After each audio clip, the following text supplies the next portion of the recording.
What's up, Brooklyn Squad? Y'all know I missed y'all. Boy, did I miss y'all.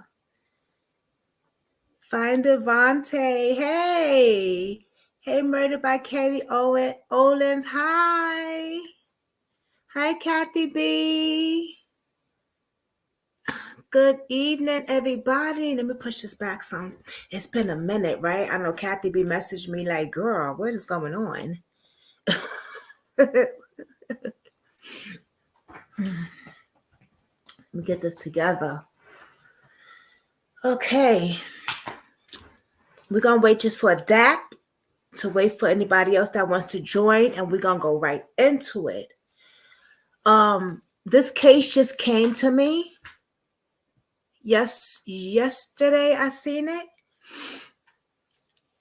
First off, I want to say welcome to Brooklyn Squad, real life crimes, real life drama. You know, on this platform, we spread awareness and we deal with any cases. So I'm going to need y'all to share, because this could be your brother, your nephew, your cousin, your best friend, your son, my son. It could be any one of us. Okay? It could be anybody we know. So I'm going to need y'all to share this video. Okay? I'm going to also need y'all, because it's free, right? Sharing is free, and hitting the thumbs up also. When you hit the thumbs up, it goes in the algorithm and it gives more people to know that this young man is missing. Okay? So we need that. Murder Kayleen O'Lee's. Y'all know I say names so wrong, and forgive me, y'all. Kaylin Olin's father is here. I made sure I have this story all throughout social media platforms. Thank you. He actually sent me this. Now, if y'all know, a few weeks or like a last week and a half, I interviewed him on his daughter's murder. Remember, she was pregnant, and first she went missing, and then she was unalived, and the whole ex-boyfriend case, that monster that's still walking the streets. Yeah. I've been connecting with him like off and on, previously since that interview. Y'all know who I am. When I connect with a family, I'm a still contact them and everything. I just don't do an interview and say, hey, bye y'all. That's not how I rock. So he is definitely here, and he sent me this case. Find void. I'm thinking, is that the mother? But she's using YouTube, so I don't know. I'm not sure. Okay, but thank you, Kathy B. Thank you so much, babe. And be careful on your trip tomorrow, please. Okay. This case, as I was messaging his mother a few minutes ago, it was getting me more pissed off. And more pissed off. Y'all know I get very emotional with cases. Hey, Katie, my baby. And Davohnte's case was my first case after. Yes, you said that. Yeah. Okay, his mother is here. I'm here, and thank you everyone for joining us. Yes. So Terry Barnes. Oh, I talk so loud, right? And Dave is knocked out sleep. Terry Barnes is the mother, and I'm going to explain everything to y'all right now, okay? So, Jason, Kaylin O'Lean's father, who was up here not too long ago, yeah, I know he's an activist. You remember he said that to us? This was one of his first cases ever, okay? And I'm going to tell you how God works, because before you sent me this case, Jason, I had saw this case. I think it was on your timeline or your group. And I had already did a thumbnail for it. I had already was going to prepare to do a live. Then my laptop started acting up. That's why I haven't been live. But I said, it's okay. I could do an upload. right? And this is before you sent me the case. And I remember saying, wait a minute, girlfriend, suspect? Now, when I spoke to his mother, it didn't click on me until I went into my thumbnail and saw I had the thumbnail already, that I was talking to the same mother of the case that I had already was going to do. Look how weird that look. But see, that's how God work. You know what I mean? That's how God work. It was so strange. And I was gonna message you again, Miss Terry, and tell you that, but I was like, that's okay. I'm just gonna do the video on it. But that is so strange. Wow. That's because God is like, I need everyone on deck with this case. So big shout out to Jason, Kaylin Olin's father. This was one of his first cases. And he talked very highly of you, Terry. He did. And I was reading on the Facebook on his page about it. And that's what made me intrigued to do the case. And because I said, wait a minute, an ex-girlfriend? And I did the thumbnail, not thinking I was talking to the same mother today that I was going to do the case. So that is God. I'm telling you, that is God.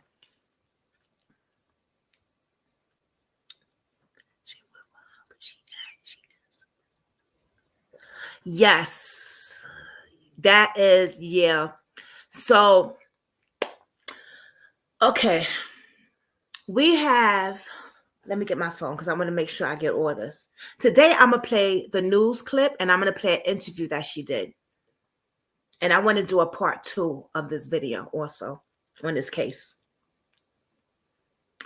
As she was talking to me today, I was getting so frustrated and upset. And y'all know I'm very emotional with cases. So y'all might, the new people that's just watching my videos, y'all gonna see me cry. Y'all gonna see me get really upset because I'm very, very emotional when it comes to cases.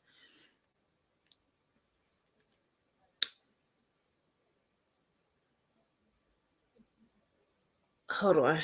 I just wanna.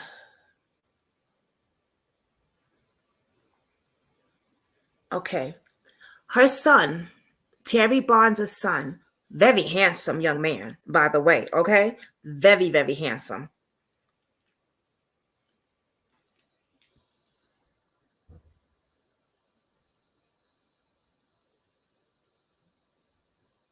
Oh, Cynthia, thank you. Hey, Cynthia. So I'm going to break it down to y'all like this. He goes to go see an ex-girlfriend, right? His name is, and I want to make sure I say names right because I say names so wrong. So wrong. The city, I know I'm going to say that wrong. Davohnte Morgan. Okay. His name is Davohnte Morgan.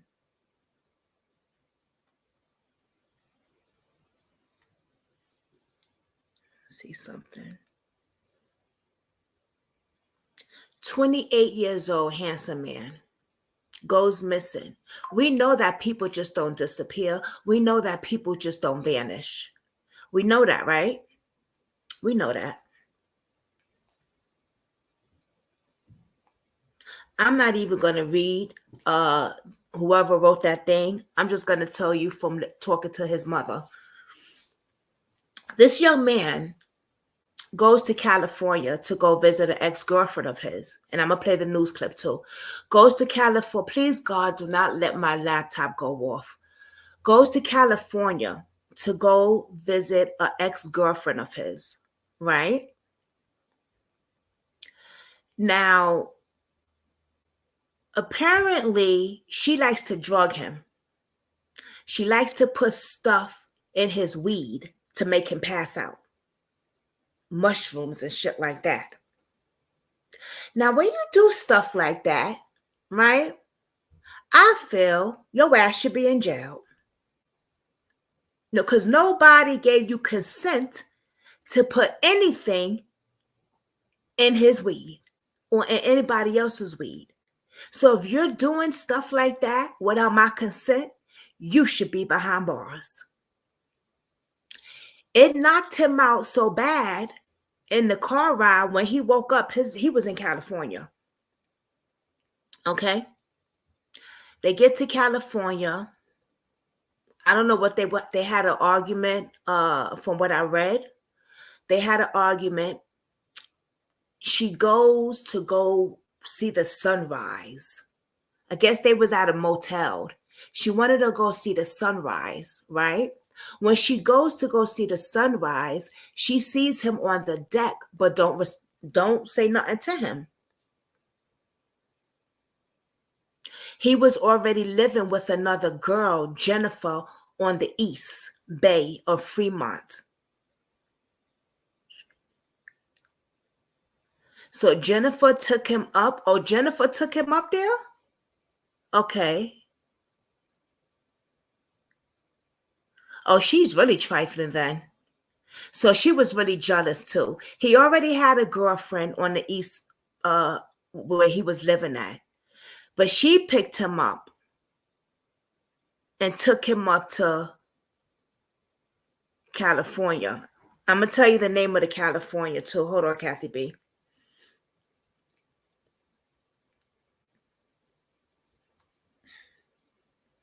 It's called Mount Shasta.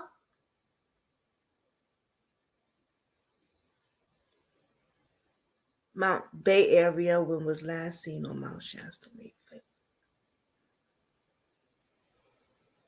Mount Shasta, right.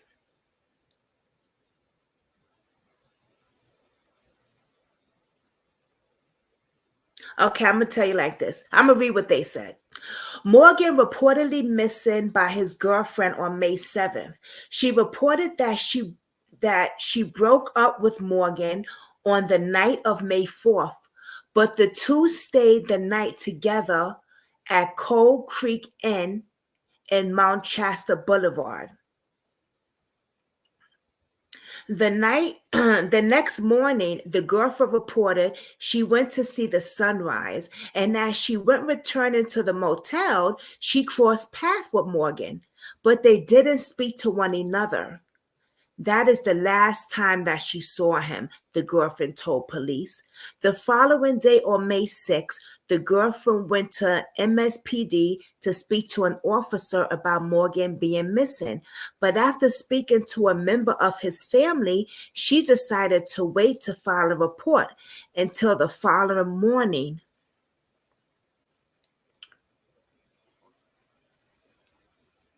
She broke his phone. Reading there.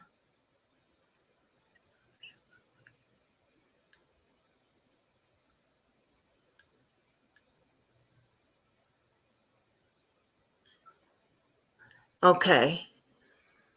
Thank you. Okay. Okay. The following day, on May 6th, the girlfriend went. Okay, I read that part. When the report was filed on May 7th, Morgan was entered into the missing persons system, and the department made a post to social media to generate possibility leads.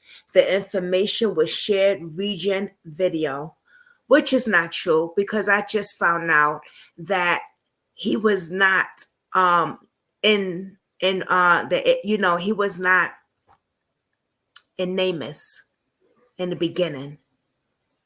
Okay.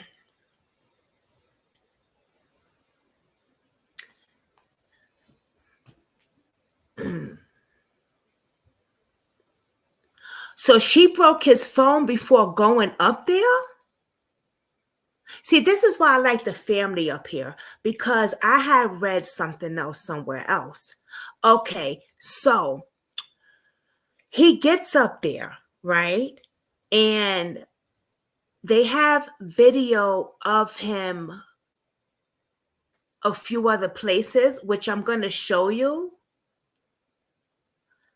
There's a lot to this case, y'all. I want to show y'all the video first, and then we're going to get into everything.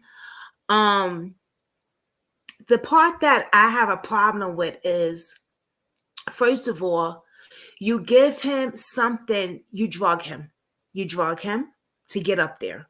That's a problem. That's number one. Okay. And then when you get up there, but then when he gets up there, she gets into an argument with him, and then he disappears. You can't find him. Why would you wait until you want to make a report? After you talk to the family, you then want to make a report? Why did you wait then to make a report? Hold on, y'all. Let me show y'all this video. And we're gonna y'all know me. Y'all know I like visual, and then we're gonna get into everything else. Please don't let this stop. Please, God, don't let this stop on me.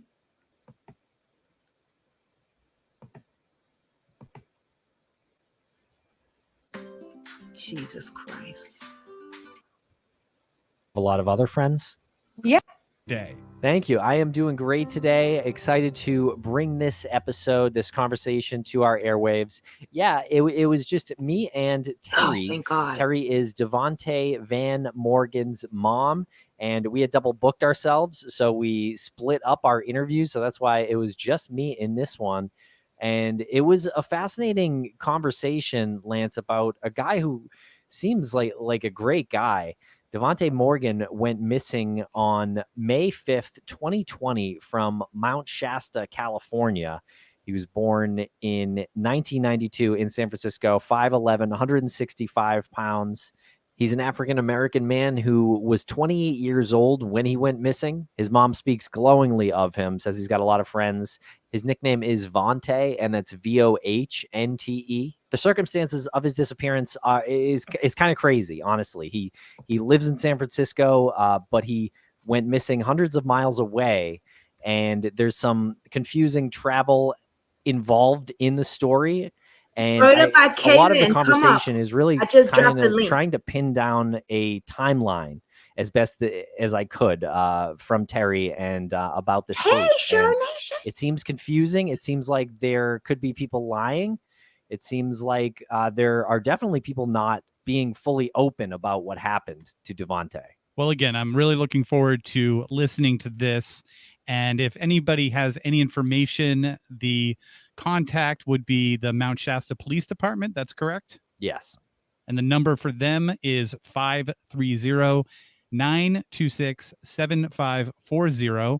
And again, yeah, really looking forward to this. Yeah, my heart goes out to Terry, who is dealing with Davonte's disappearance and isn't getting much help from the Mount Shasta Police Department as well. So it would be great if they responded to her and didn't accuse her of harassing them, which I find just kind of a tragic element in this case.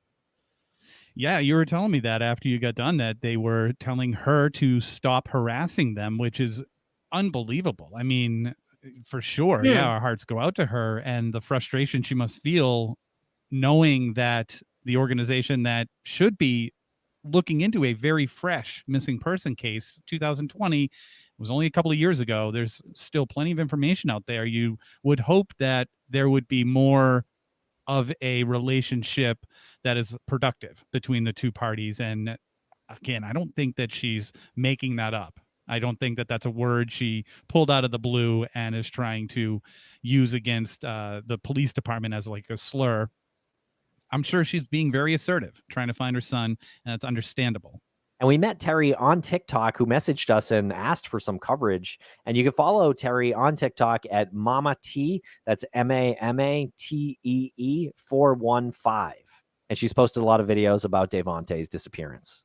And again, the reason for you being on this interview by yourself is because we did double book ourselves. There have been a lot of missing persons coming to us from family members, like mothers and those who are extremely close to the person, and we didn't want to postpone the one that we had been in contact with. So if the family wants to come up, you're welcome to come up. Just hit that link. Tim, if I wanted ad-free episodes of Missing, where would I go? What would I find over there at missing.supportingcast.fm? Well, that is exactly the place you'd go. You can sign up for $2.99 a month. You can get every episode of Missing ad-free. And for $5 a month, you can get every episode of Missing ad-free, plus our weekly bonus show, Lance, that is very entertaining. I know we brought one of those to... He's really close with his niece and nephew. He's a funny guy, very entertaining. He has an unforgettable laugh, and he's a child of God. He loves the Lord. And how many siblings does he have? Davohnte has 2 brothers and 1 sister. And where did he grow up? He grew up in San Francisco, California, to Haight-Ashbury. And has he lived there most of his life? All his life. We was born and raised in this one house. Never left. He never left. Davohnte never left. He was always afraid of leaving his surroundings. And at his age, I was like, oh, when I was your age, I would get out and I would go and see things, and so I always, kind of like try to pressure him to, see a little bit more than San Francisco.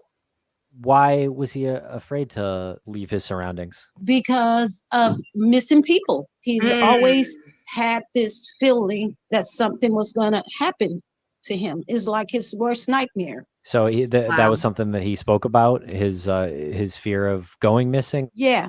And he didn't want to go anywhere. Whenever I would literally have to talk him into going anywhere out of town with me. I told him, if just make sure, you go with someone you can trust. With that being said, he was still afraid. He still was afraid to go anywhere. That really concerned me when I got a call from him, and he was in Tahoe. Lake Tahoe. And so Lake Tahoe's a considerable distance from San Francisco. Yes. So what had happened was, to my understanding, what he told me when I spoke to him was the girlfriend gave him one too many drinks, and she drove off with him. She drove off with him. And when he woke up. With him in the car. Yeah. And when he woke up, he was in Lake Tahoe. Okay. So Davohnte and his girlfriend were having some drinks near their home in San Francisco. She gave him more than he's used to, and he woke up in Tahoe? Yeah. Yes. Tell me about his girlfriend. Filipino, to my understanding. Short girl, she's seen everything, always seen. So it sounds like she has a pattern of just giving him a little bit of too much of stuff. That's interesting and concerning alone. Exactly, Katie. Right. It seemed like this is a pattern of hers. First it was the mushrooms or whatever, and now she's giving him too much drinks. Was this before? Well, I'm gonna keep listening. But yeah. Sounds like it's a pattern. Sounds like it's not her first time. Seemed funny to her. Nothing bothered her. She was just free. Older woman, close to my age, that raised a red flag. Mother said, we saw little signs of her not being to us. Thank you, Terry. All the way there. And we tried to kind of like tell Davohnte, but I don't know. Maybe he didn't see it. We've seen several incidents where we could tell that she might have been all the way there upstairs. Interesting. And what did you try to in what way did you try to tell Davohnte? I tried to sit down and talk to him. We even showed him things that she did. Like my mom was in the middle of trying to sell her house, and she draws all these weird pictures on her window, and it's just weird things she would do, not a normal adult would do. Maybe a 3-year-old kid, 4-year-old, but not an adult. What kind of pictures? Flowers and rainbows, butterflies. Okay. Weird. Was Davohnte a big drinker? Did he drink often? Yes. We had a loss in our family, and we had a lot of losses. So, it caused him to start drinking a little more than normal. Okay, so during this period, he was grieving and drinking a little bit more than normal. Yes. Did those losses affect the way Davohnte had been feeling Yes. and his behavior and things like that too, besides drinking? Yes. Okay, in which other ways? Just like sad all the time, and I mean grieving, you know. Oh, I'm sorry for your losses. Yeah. Thank you. And Davohnte also went missing right around the start of the pandemic. Did Yes. did the lockdown and everything like that came with, did that have some impact on his mental health as well? I think so. Yes, I definitely think so. I know so. Okay, yeah, I definitely remember it being like an especially paranoid time, and people kind of needing to just get away in some way, just kind of try to not deal with it. Right. As far as the area that Davohnte was in, Lake Tahoe and the Mount Shasta area, that was not an area that he ever expressed interest in going to or anything like that? No, no, he never wanted to go anywhere. Yeah, no, Oh, he never wanted to go there. I don't know. It's a little hard. I don't know. This interview is a little harder for me because it's been so long and so much has happened in he between. was in Well, love with yeah, her. feel free to tell me what happened in between. He's been missing Okay. over 2 years. Yeah. Yeah. He's been missing over 2 years, and we have gotten very, very, very, very little help from law enforcement. In the year 2021, a lot of people came up missing up there in Mount Shasta. Recently, a young man came up missing, and they found him. You know, so I just feel like my son's case is just, it never got taken seriously in the first place. They let a lot of evidence go. Everything that I tried to express to them, they never took it seriously. At one point, they told us they only have like 8 members of the law enforcement total, and they wouldn't accept outside help. I mean, What? I I I don't know where else to go with See this. that right there. My thing is like basically That's the thing that pisses me off with law enforcement right there. You got a missing case, missing cases all over. And if you know that you got a little bit of men in your unit or in the enforcement, why don't you accept outside help? I don't get that with these police. They never take nothing serious, but let one of their kids or somebody go missing. They gonna be right on it. It's disgusting. Disgusting. Marcus said, I didn't like the girl the first time I met her, but he was in love with this girl, so what can you say? Yeah, when you're in love with somebody, you don't listen to your family members or anything. Yeah, I do get that. Yeah, Terry, that don't make no sense. Like, get some more men. You know what I'm saying? That's crazy. I'm sorry you're going through this. This is the insane. girlfriend, my focus is on her because she has And harassed us.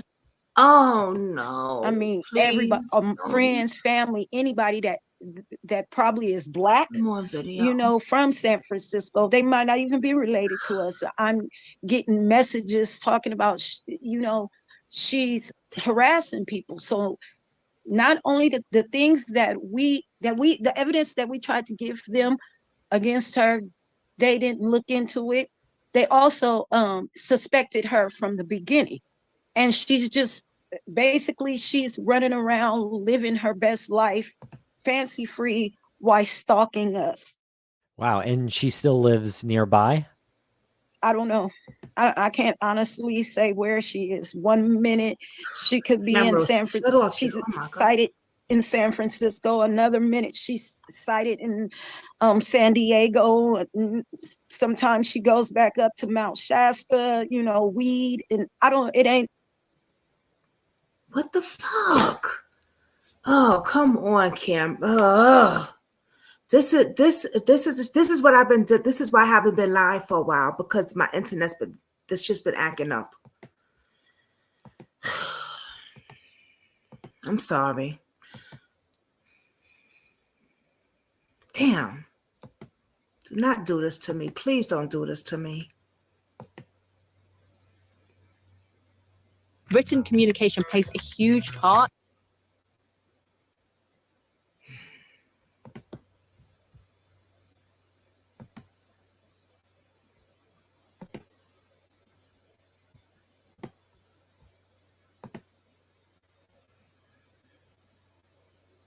Thank you, Terry. I'm used to going live every day, and I haven't been live. I've been doing uploads because this thing's been acting up. It's insane. I don't know what's going on. Maybe I need to update it or something. Let's try. Okay, let's get this going. Now I'm showing the interview with his mother, right, for a reason. Because you always want to hear from the parents before, instead of me showing what other content creators would say about the case or something like that. I'd rather share the interview what the mother said first. You know what I'm saying? Because, you know, we always show what other content creators would say about a case or something like that. But y'all know I like to share what the parents said. You know what I mean? And then we'll have our thoughts on it. And then I got to do it. This is going to be a lot of parts to this case because it's a lot, y'all. It's a lot. All right, so let me get this. Let me get the share screen. Hold on. Damn it. What did I do there? Do that. Okay, there we go.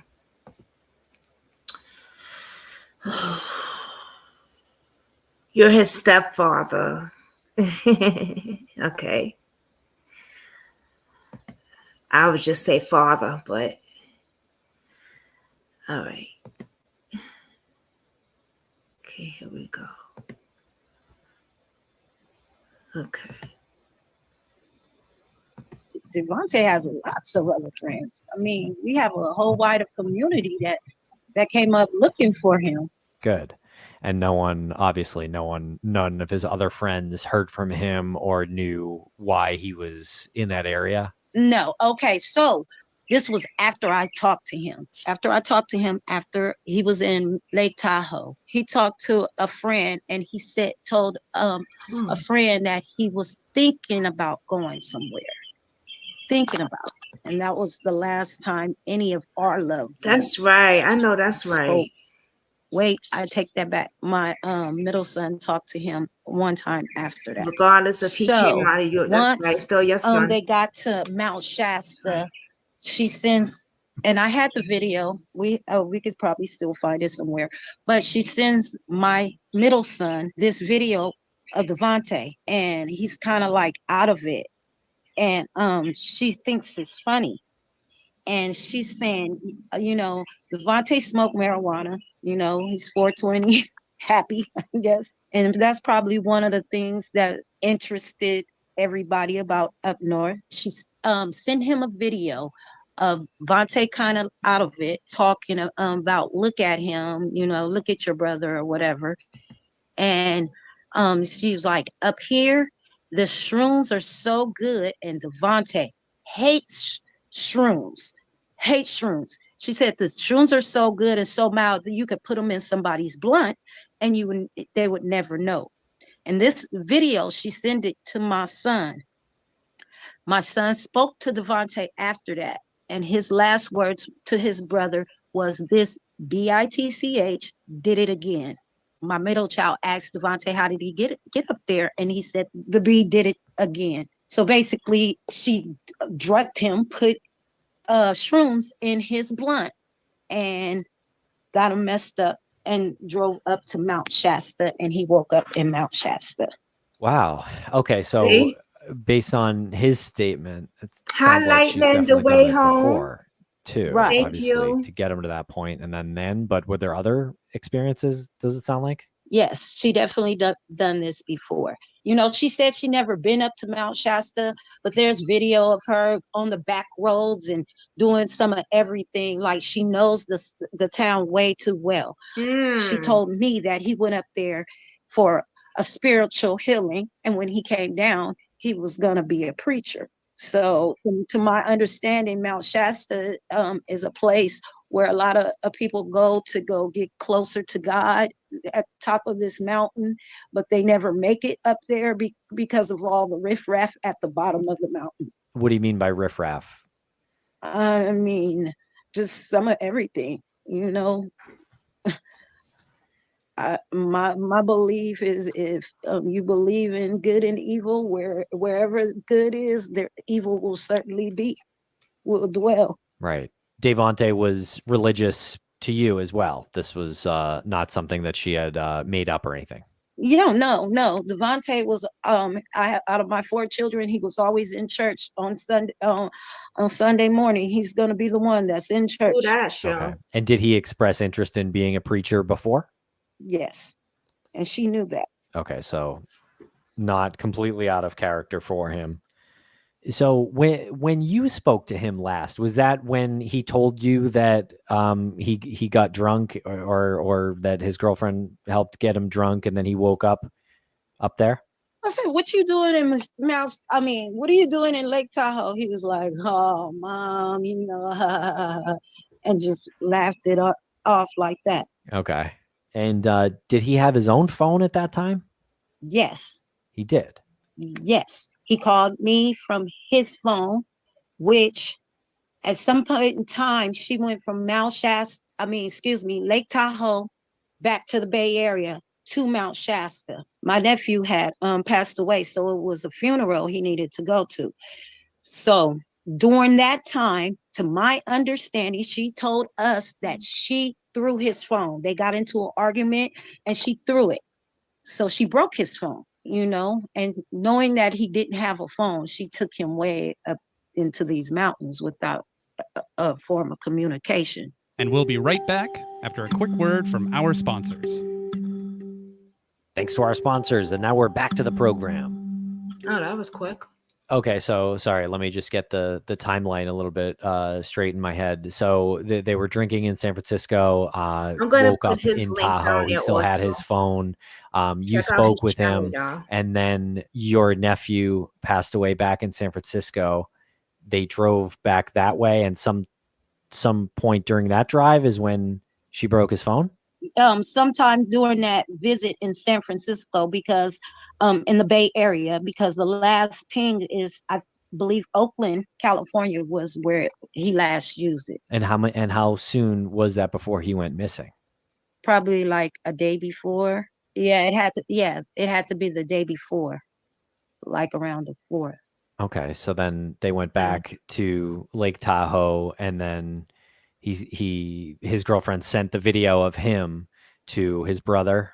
They went from San Francisco, from the Bay Area. They drove up to Mount Shasta, and that's when she sent the video from Mount Shasta. Okay.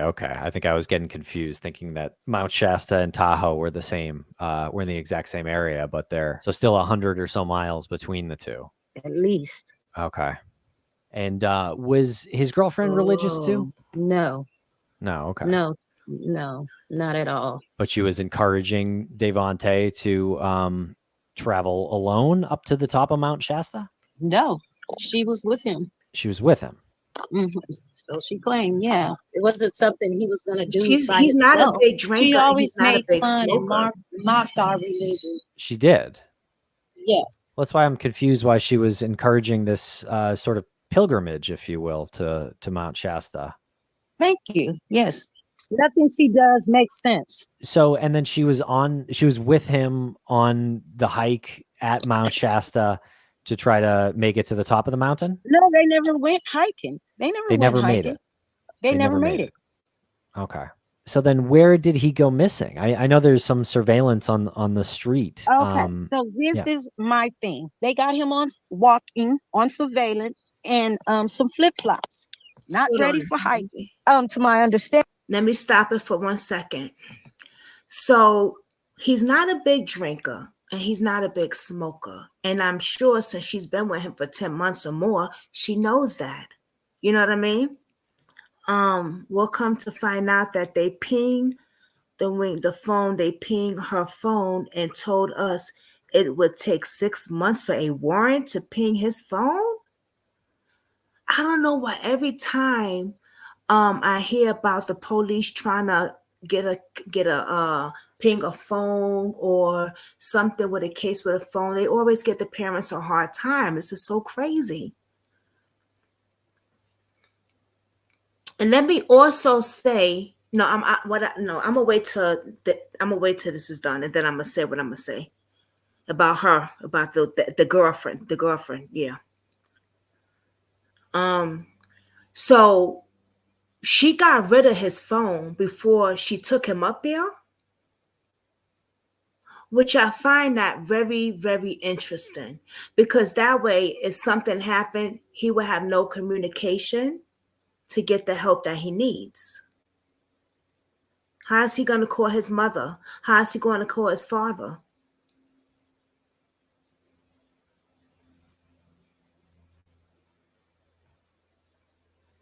So she breaks his phone.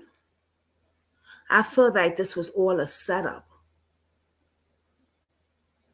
And I asked Terry, which is, she's in the audience. If you want to come up anytime, Terry, I put the link down there.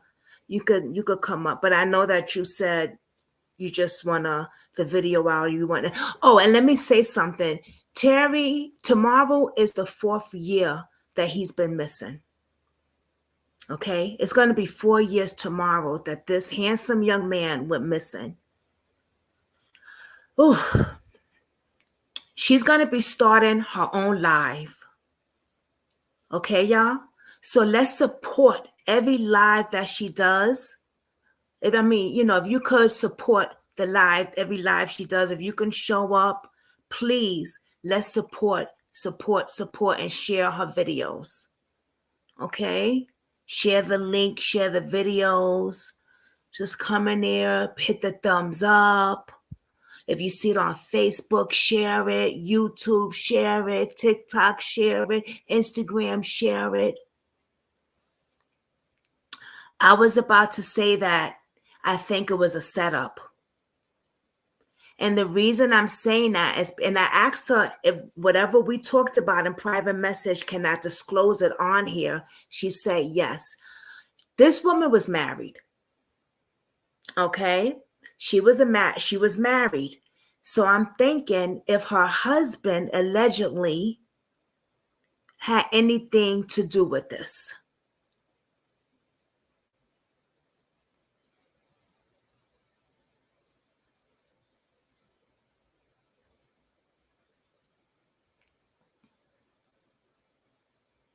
You know what I mean? Was he being followed? Because there is footage of him walking, by himself. Was he being followed? Did she call somebody and have him followed or something? You never know. Because the things that I heard about this chick, she's a monster. And I'm going to tell y'all a little bit more, but I want to let this play. And she got a girlfriend too. Thank you. I forgot about that part. Yeah. She got a husband and a girlfriend. She's something else. I'm telling you, this woman is something else. It's a lot. All right, let's continue. They got into a fight. Knowing Davohnte, he just wanted to get out of there. So they showed him walking one way on surveillance. This the part that hurts me the most.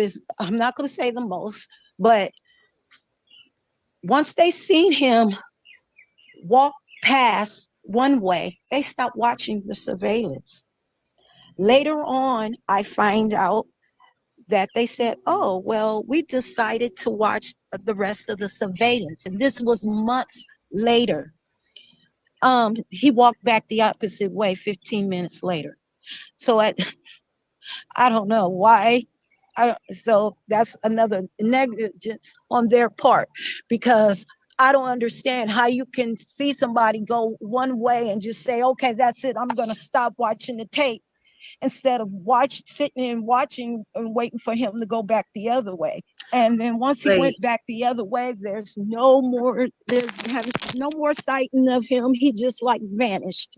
Wow. Was he heading back towards the hotel? It looks like to me that's what he was trying to find his way back to the hotel. He was just like parallel. I've walked the walk so many times. He was just parallel. He was on the parallel street. But I guess certain parts of that area probably wasn't the safest place for a Black man to walk alone. I'm sorry to have to say that. Yeah, I guess what do you mean by that? Let's just say Mount Shasta's percentage of that Black population is 1% Black.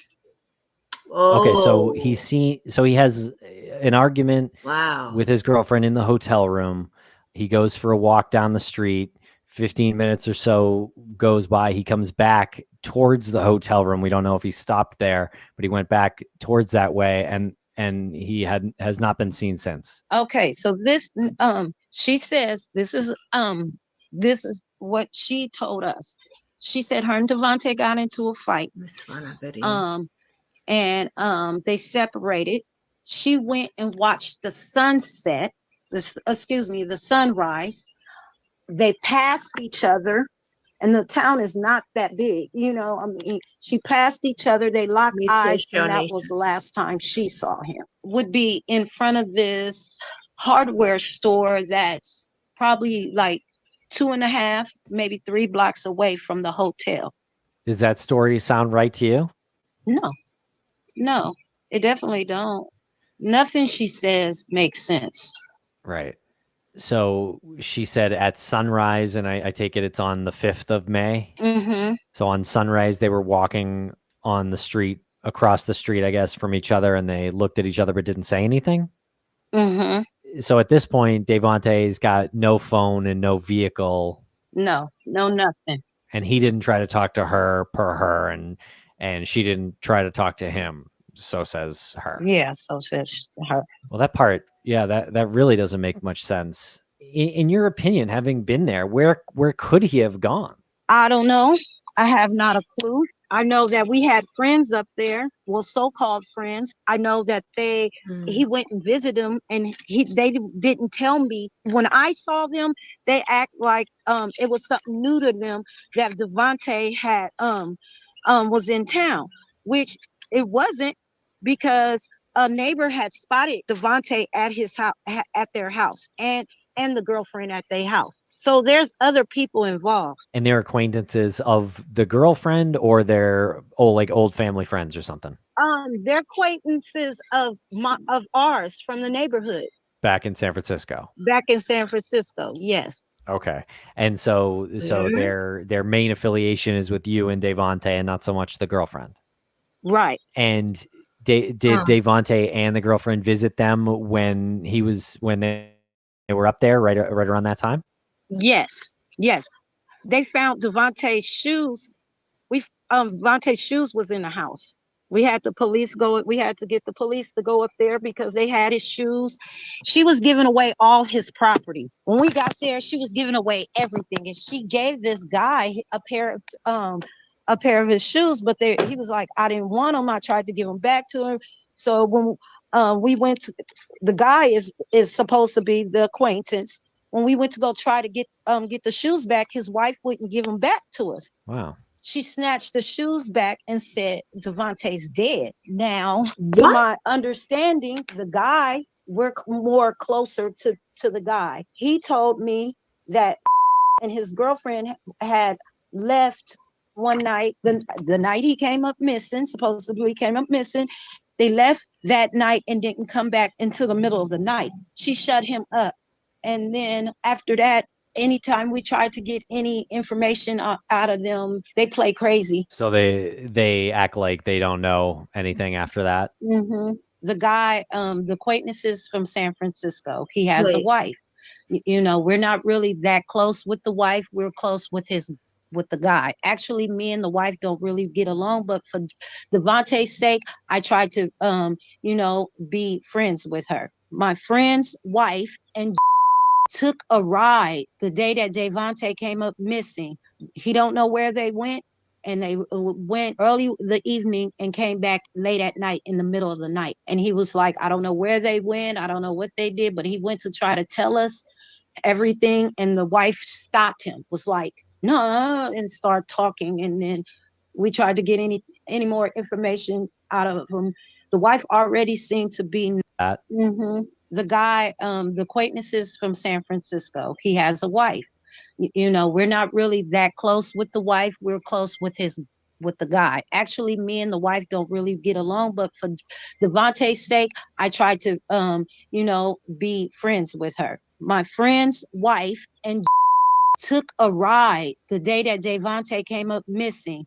He don't know where they went, and they went early the evening and came back late at night in the middle of the night. And he was like, I don't know where they went, I don't know what they did, but he went to try to tell us. Okay, let me stop this for a minute. Wow.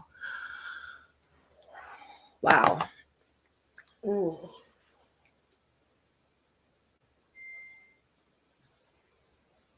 Okay, wow.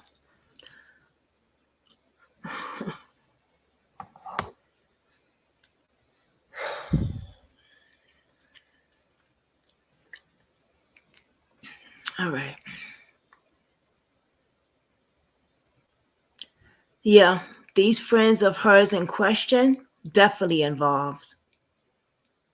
For sure. Yeah. She says, I have nothing of my sons either. Dang. Wow, that blew me away just now. Whew. Okay, I have nothing of my sons. Either gave it all away. Wow. Wow. The wife hates you. Your husband says, one, I don't know if I need to be watching this. Is making me say this, watching this, mom. Dex. Wait, watching this. Mom, Dex. Talk about it, how much love I have for this young man. Aw.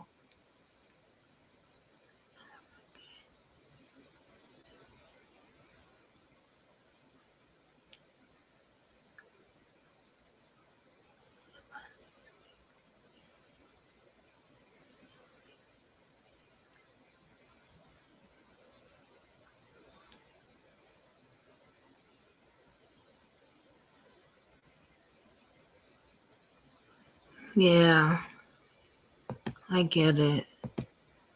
I'm so sorry y'all going through this, man. Wow. Message about my beliefs on. Okay, I'm about to look at it now. I have a question. So,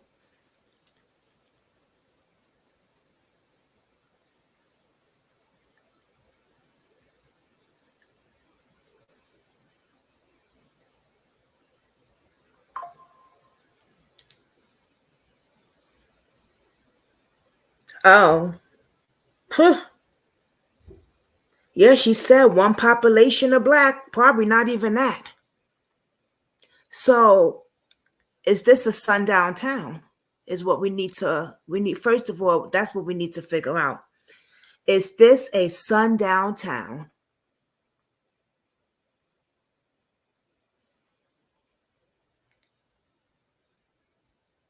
Oh, yes, you can say names on here. Yes, you can. Look, uh, Mr. Jason said you sure can, because he asked me that too. Yes, you can. Sure can. You believe this is a sundown town? I'm gonna look this up. So wait a minute. His friend, your son's friend, his own. See, that's what I'm saying. You can't trust fucking friends. They some spiteful mother. Oh man, yeah. Oh my god. Mm. Let me calm down. Let me calm down. So his own friend said his girlfriend went out that night. Who did she go out with?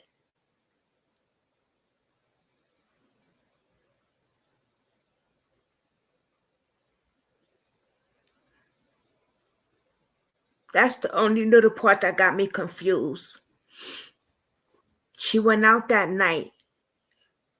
His wife went out with who?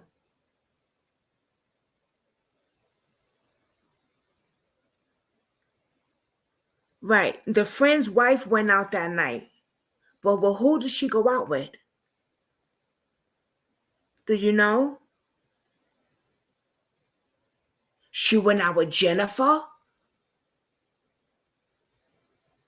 I was going to say, please don't tell me she went out with that girl.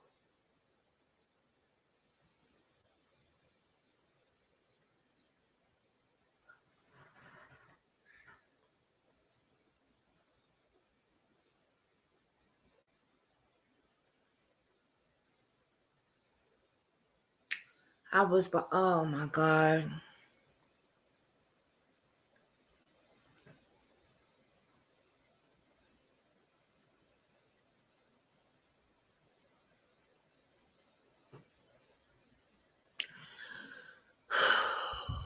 Okay, let's continue, y'all.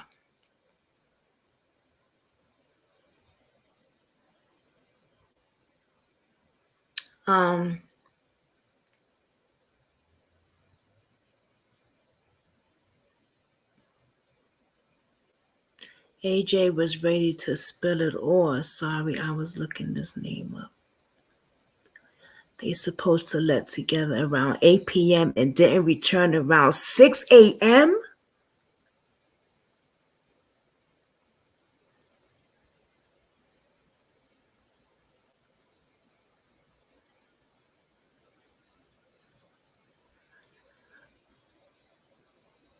But yes, whose friends are? But these are your son's friends, right? These aren't her friends.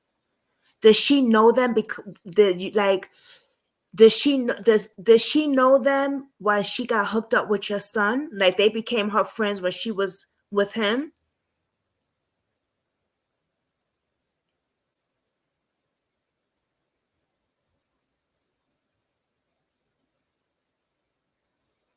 You think Jennifer was trying to show her Pacific location?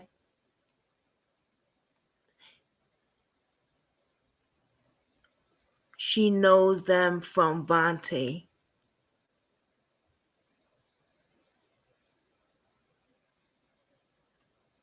Not from your son.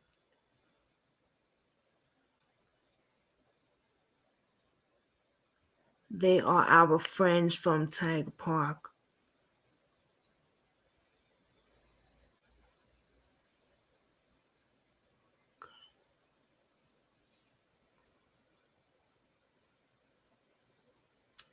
Let me ask you one more question before I play the video. Oh, okay, because you didn't put the D. I'm so slow, y'all. Y'all know that. Was his wife your son's friend or her husband? You know what I mean? Like, I know that your son was cool. Your son was cool with the guy and he was married, but was the wife allegedly his friend too, or was he more friends with the husband? Okay. I asked that for a reason. Okay. More to the husband. Is that okay? I got you. Let's continue. Everything, and the wife stopped him, was like, no, and start talking, and then we tried to get any more info. He has a wife. You know, we're not really that close with the wife. We're close with the guy. Actually, me and the wife don't really get along, but for Davohnte's sake, I tried to be friends with her. My friend's wife and took a ride the day that Davohnte came up missing He don't know where they went, and they went early the evening and came back late at night in the middle of the night. And he was like, I don't know where they went, I don't know what they did, but he went to try to tell us everything, and the wife stopped him, was like, no, and start talking. And then we tried to get any more information out of him. The wife already seemed to be not all the way there. Now he's playing crazy too. So all three of them are playing like they're not in their right minds now. Do you have any thought on what a potential motivation could be if someone wanted to hurt him? Yes, they were fighting over another girlfriend. Davonte's ex, his high school sweetheart, he always stay in touch with her. And I guess that's they had been texting each other. And Jennifer was so upset about that, to the point she called my mom. She called San Francisco, yelling and screaming, whatever, ranting and raving. The interesting part about the ex-girlfriend, and they broke up. That was the main reason why they broke up, because he was still texting her. And she broke up with Davohnte this time. Usually he breaks up with her, but this time she was so fed up that she broke up with him. Now, this girlfriend came up to Mount Shasta to help look for him. And then all of a sudden, we thought she's driving behind us, and then she disappears. Just disappear out of nowhere. She won't talk to us. She won't. I know she ain't missing, because people seen her, but she won't talk to us. She done blocked us on every aspect, from the phones to social media. She will not say nothing to us. I don't know what happened. She was following us behind us, and then all of a sudden she disappears. And she's no longer behind us. Now she's have family up in the reservations up there. And she answered one time and said she was visiting family members, and after that, no communication whatsoever, which I find it really weird, because she's going to communicate with my mother no matter what. And her and my daughter were best friends, and she won't even communicate with her. Do you think it's possible she was threatened in some way? Yes, did threaten her. I know she did. She told me. Oh, we know that. What did she say? She's going to get her and stuff like that. Because of like sort of a love triangle, or because... Definitely a love triangle. And she just hated. Okay, so they had disputes, and she had threatened her before Davohnte went missing. Yes. Okay. And to my understanding, she was messaging her when we were up in Mount Shasta. So do you think it's possible she got a message while she was with you, following you? That's what I think. And we'll be right back. Fatal after a quick attraction. word from our sponsors. She was obsessed with him. Thanks to our sponsors, and now we're back to the program. If I can't have you, what is nobody next can. for your search for Davohnte? Allegedly. I don't know what to do anymore. I need help. I need all the help I can get. I don't know. We had a PI that got very expensive. Can't afford that anymore. And then, it sound like we might need a lawyer. I did everything far as putting up posters and flyers and having everyone sharing. And, I don't know what else to do. I kept calling Mount Shasta Police Department. One point they really got sick of me, and they told me to stop harassing them. They told you to stop harassing them. Yes. No, I can't imagine you were calling them, harassing them. You were calling them about where your son is. So at this point, like I have no communication with them, and I think my daughter has spoken to them, but basically they cold casing my son, while the suspects and people that are involved are just living their best life. Wow. Are there any areas that you can think of to search in that vicinity, and have there been any organized searches? There has been, they did have the search volunteers come out and look in wooded areas and the lakes and stuff, and they haven't found anything. If I know that this is impossible, but I would love to search some of these Indian reservations. Who knows? He could be up there hiding, you know. We don't know, you know. Maybe he's scared of this one. Maybe he knows, like, I don't know. I don't know. It was just something weird about the ex-girlfriend coming up there and then going up to the reservation, you know. That's my hope. You know, I wish that we could search them, but I know that they do things a whole lot different than, you know, the rest of the city. They have their own government or whatever up there. I wish that Mount Shasta would accept outside help. That's what I wish. They're a small force, okay? You guys, if you can't handle it, if you can't handle it, I'm not saying that you can't, but if you can't handle it, accept the help. Yeah. And who is offering help? Well, I know that the state police wanted to help, but they was only able to do so much because I think they said it's a jurisdiction thing. Yeah, I definitely would imagine the state police have many more resources. Did the police department have any contact with your private investigator? Yes, they did. Was there any helpful information passing back and forth? No. And what kind of things was your private investigator? Were they able to interview people? They interviewed a couple of people, yes. They had information that they perceived as helpful that they tried to turn over to the Mount Shasta police? No? No. Okay. Well, is there anything else you'd like to say here today on this interview? Davohnte being missing has really affected us all, from the babies to, you know, I can't sleep at night. I need my friend back. I need my baby back. And the rest of the family is having such a hard time. Our community is in disbelief. You know, this really has affected a lot of lives. Okay, y'all. Hold on.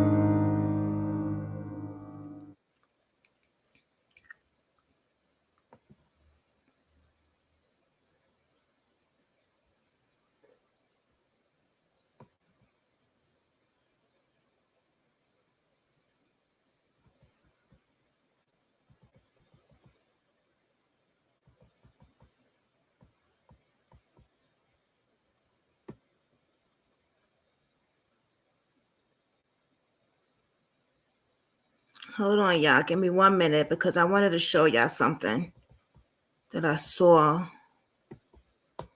Damn it. Let me see.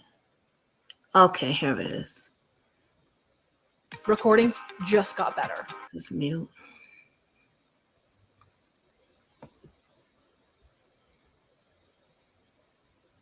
Okay. I was trying to look up Sundown Town. So let me just say this. This is a lot. Wow. I'm so sorry the family has to go through this. First of all, no family should have to go through this. That whole station, there's not one Black Puerto Rican cop, it looked like. That the picture Jason sent me. It looks like there's not even one Puerto Rican, one Black cop or anything. Hold on, y'all. Just want to make sure. Now, let's talk about the ex-girlfriend. For her to be so close with the family and her to go up there and help go try to find them and then pull back and block them, don't answer, don't call, She was definitely told something. I surely believe that she was allegedly might have been threatened. Because you just don't go with being best, like so close with the family and so close with him as well. For you to just pour back like that, something scared the hell out of her. If you here to ask Jennifer, got in good with the family.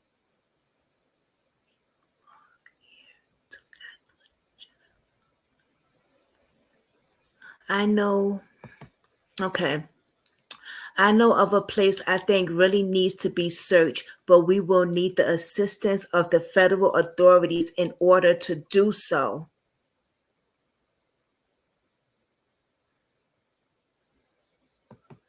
Okay, I'm going to go back to that. Yeah, Kim is definitely threatened and is scared. And she has family up there in the reservations and stuff.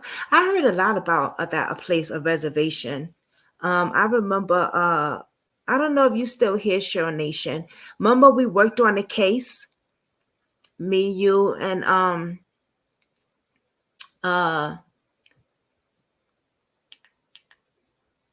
on,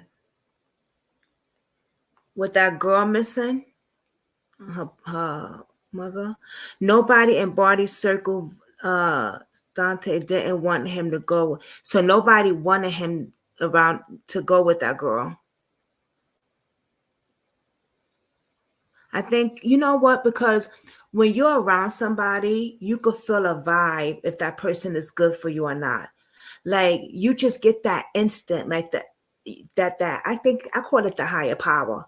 You get that instant if that person is not good for you. You could just feel it. And I guess his friends felt that. Listen, she's not good. She's not good. I want to play a news clip, and then I want to show you guys a few things. I want to look up something. I was trying to find something.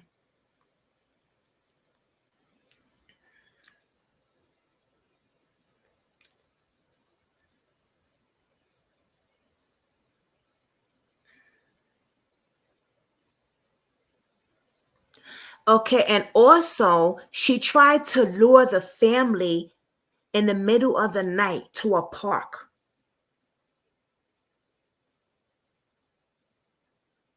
Does this lady do some type of witchcraft or something? Like she is very evil.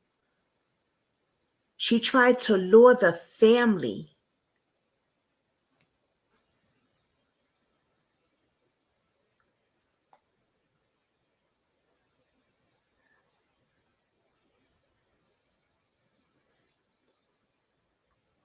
Like this is so crazy. Oh, am I still? I don't know if y'all can still hear me. Let me see. Did I go out? Oh, I think I'm still on. Can y'all still hear me? Because sometimes the thing goes out.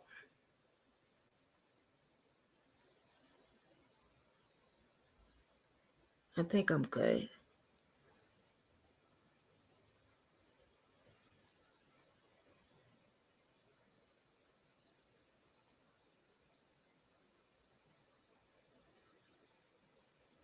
Okay.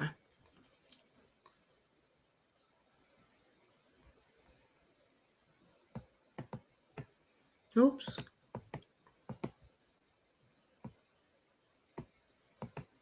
She was definitely scared. Yeah. Yeah. I want to play a news report, guys. I just want my child to be found. Terry Barnes is the mother of now 29-year-old Davohnte Morgan. She hasn't spoken to him since May 3rd of 2020. While that's When I playing, talked to I want to him, look he for seemed something. He wasn't in the right place. Barnes said Davohnte was sad about his cousin's death. She was out of town at the time and was not able to be at the funeral.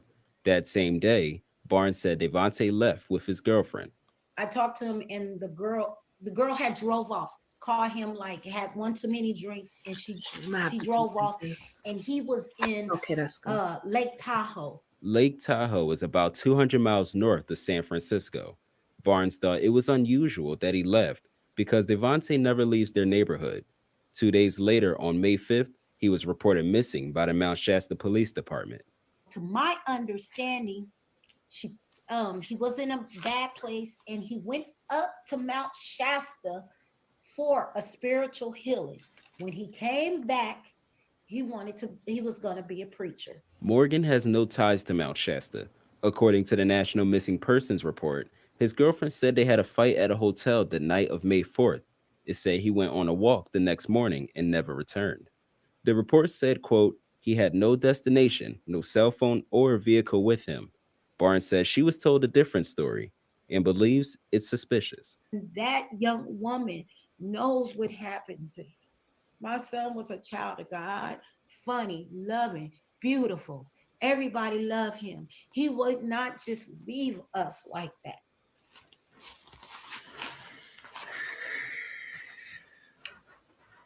Oh, you can hear me? Okay. Building your online business? Okay, hold on. Go to Wix.com and set up your store on a...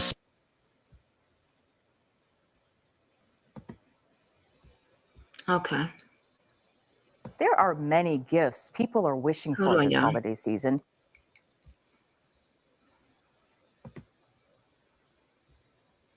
I thought that would be a little longer. I was looking for something else. All right. So what I'm trying to do is I'm trying to look up her Facebook thing.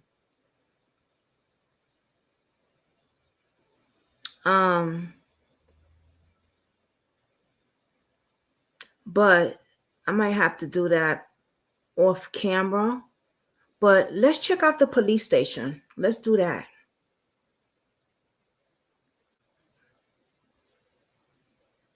Because, yeah, we're going to definitely have to do a part 2 to this.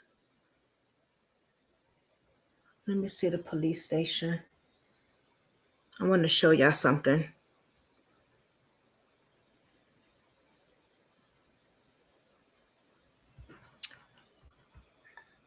I want to show y'all something.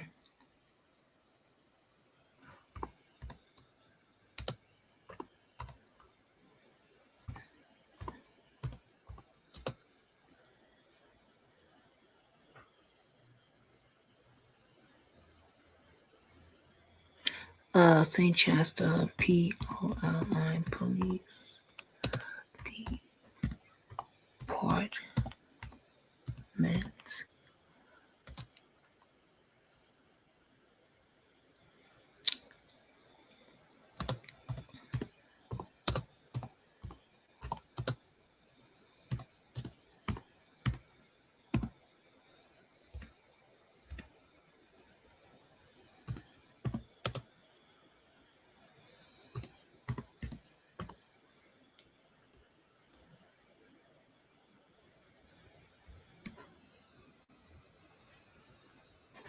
Okay, give me 1 second.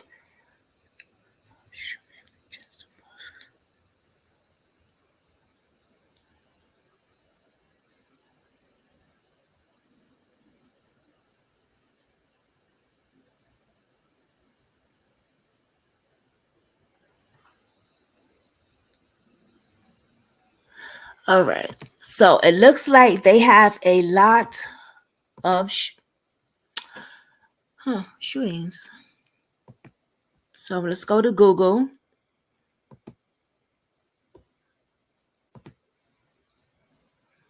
Okay. Now I can see that. So I wanted to pull up how many, I wanted to see how many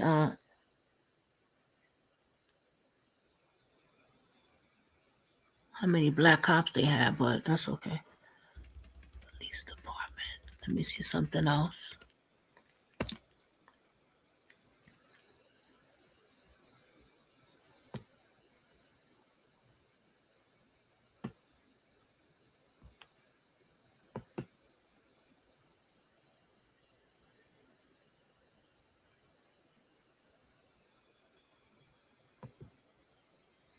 That is the police force.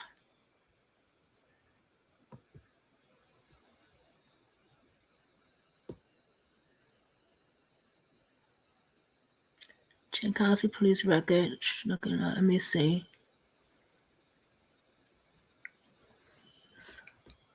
Okay.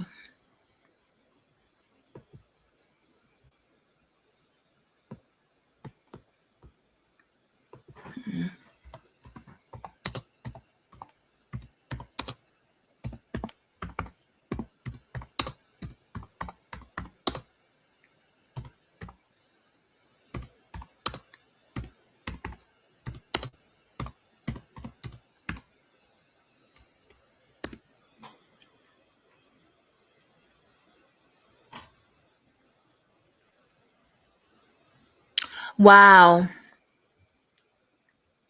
That's crazy. So I didn't even put in Davonte's name. I put in how many unsolved missing cases at that police department. Soon as I put that in, her son's name came up.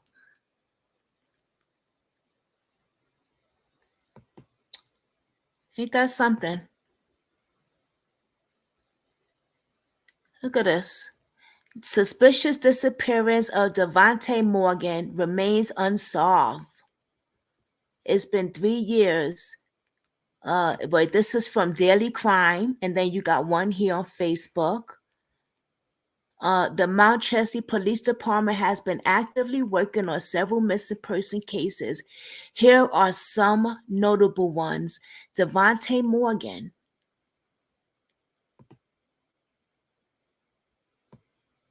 So when we go right here, Google pulls up. Yeah, Google tells me right here. See on the right, on this side? On that side, Google pulls it up for me. And it tells me one of the cases is Davohnte Morgan went missing, and despite over 3 years of investigation, there is still no signs of what happened to him. The police insist that this disappearance is not a cold case and continue to actively investigate. Well, we know that that's bullshit because they're not actively doing a goddamn thing. The next case is Noel Garcia, found unalive in September 2020 after a dispute heard pow in the Montgomery Creek area of Shantae County. His death remains unsolved. Callie McClinder, I can't say that name right, a 14 years old girl from Mount Shasta went missing April 2021. And the Siskiyou County Sheriff Office is still working to locate her. Courtney Nathaniel Jones. The remains of Courtney Nathaniel Bada Jones, who had been missing for over 10 years, were found in the area of Henderson Road in Reading. These cases highlights the ongoing effort by law enforcement to find answers and bring closure to families affected by these disappearances. And if you have any information, contact the authorities.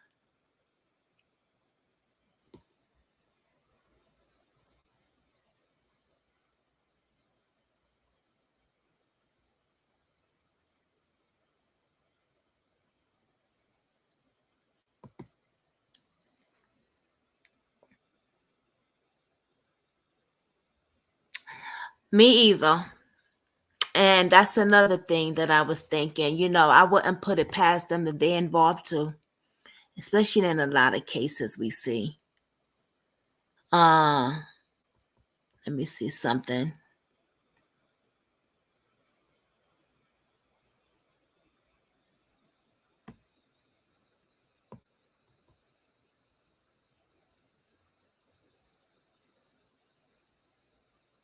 Wow. Okay, here we go. Unsolved that. Oh, come on. Don't do this. I just saw 21 unsolved cases. Okay. Damn.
Hey guys, I'm sorry. What happened over here? The whole thing. Wait. Hold on.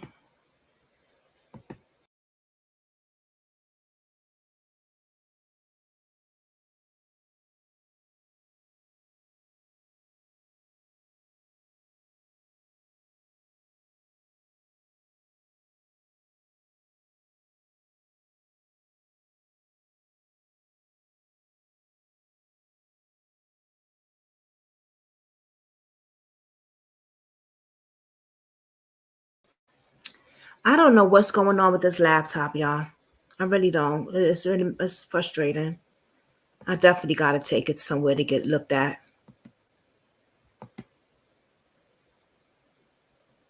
And it's making noise.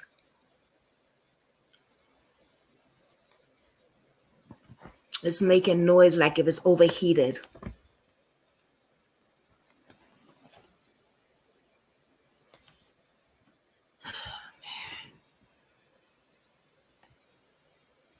Okay, let me show y'all on my phone then.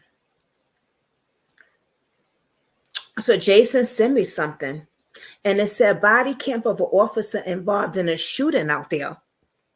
So I'm gonna find that. It's on YouTube. But what I wanted to send y'all, I know, right? Nothing but the devil trying to block it. Trying to block it. But it ain't gonna stop because I can show it on my phone.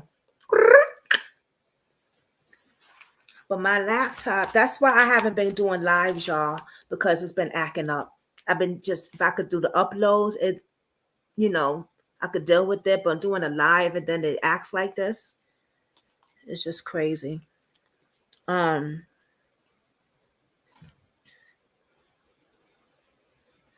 on.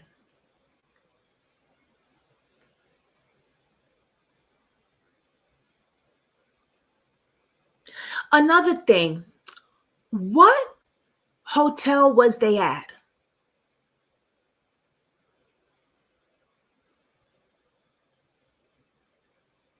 Because they was at a hotel. What hotel was they at? Why wasn't they at her house?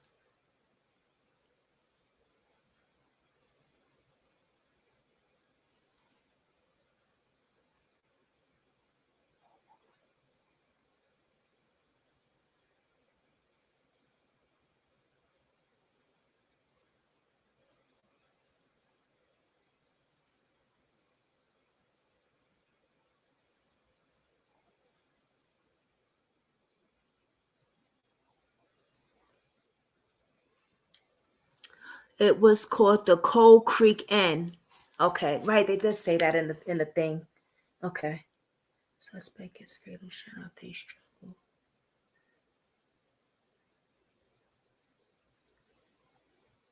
Okay.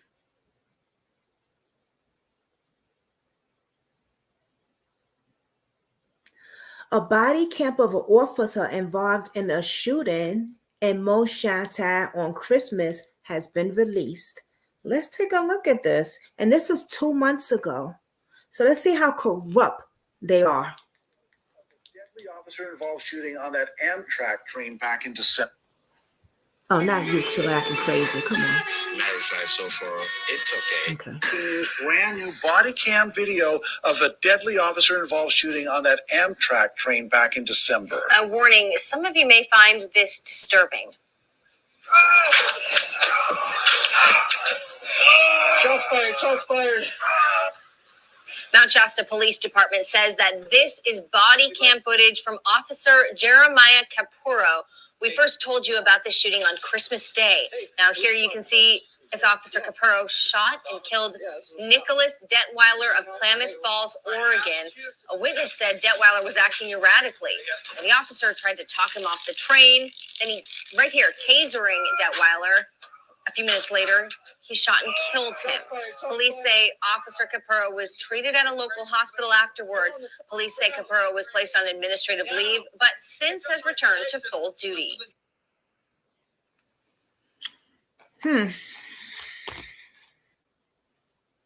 Mm-mm-mm.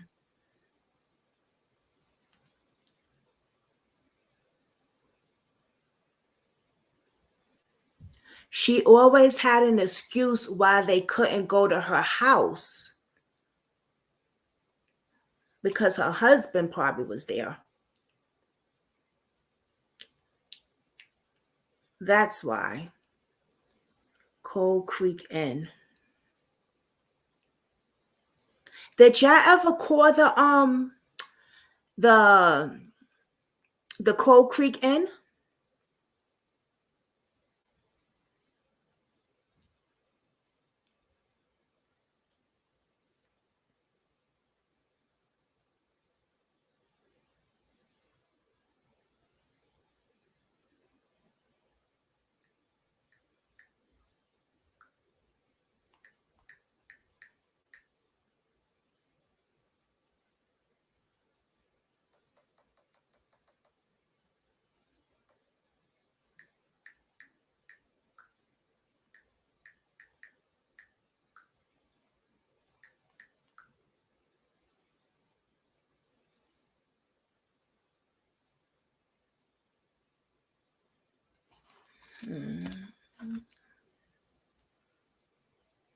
You did?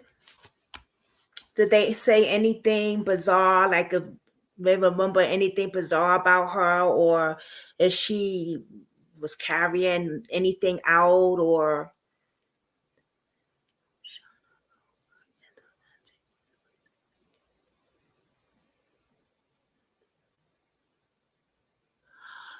that's what you was telling me. Okay, wait a minute. Okay, hold up. Okay. I got confused. I got confused when you said that part. Jennifer didn't live in Mount Shasta, Cali. Her and Davohnte were living together they were living together on the Bay Area at the time she took him. So they were going up there for like a vacation, like a trip, allegedly.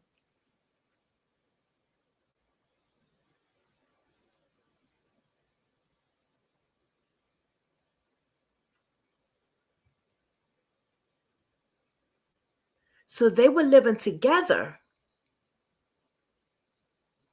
on the East Bay in Fremont. So they had their own apartment together.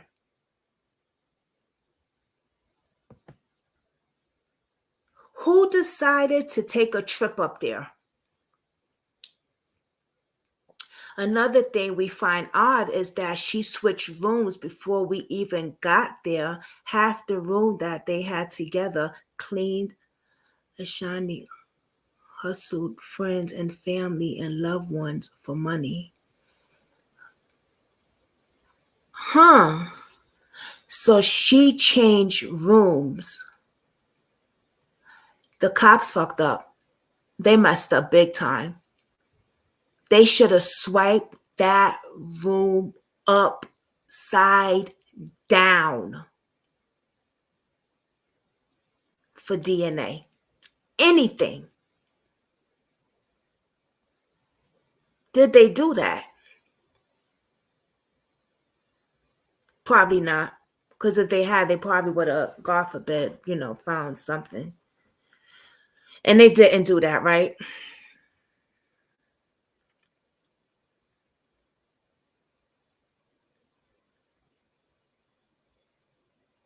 It was her idea to take the trip.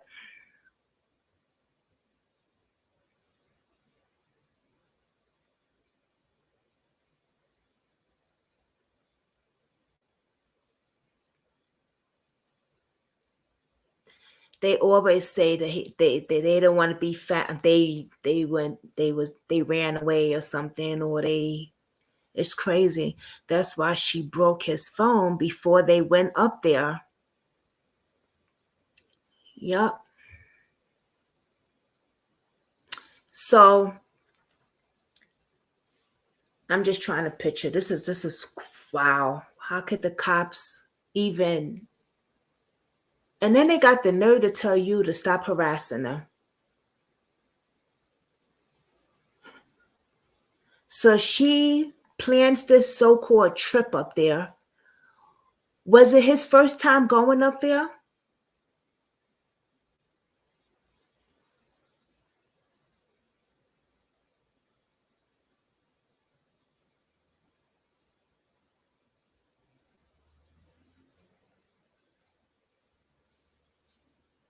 Was that his first time going up there? You probably said it in the video, but I be working so much stuff, I be forgetting. It was his first time going up there. Yeah. He don't go nowhere. And this is why he don't go nowhere. Exactly. Because he be watching stuff on, he be knowing about the missings, and see what I'm saying? Oh my God. This is wow.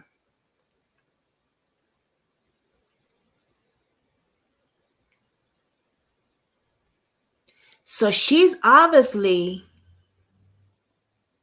familiar with being up there. Because I heard you saying that you saw something where she was taking turns and this and that way or something like that.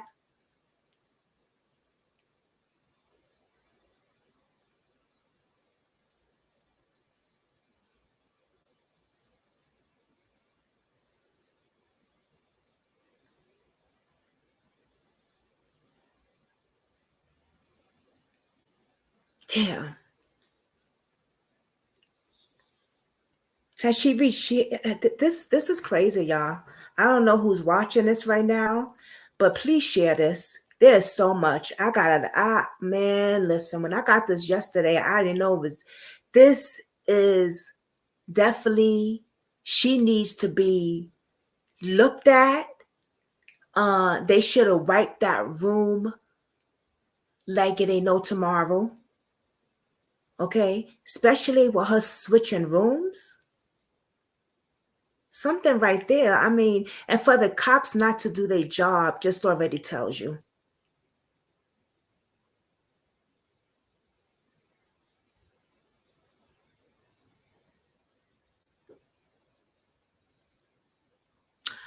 I was about to ask you that. I was about to say, does she know any people? Like, does she know any people up there?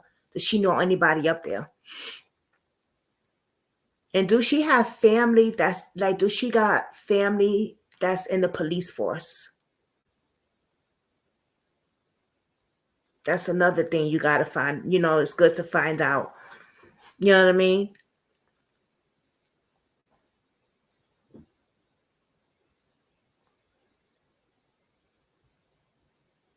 Damn.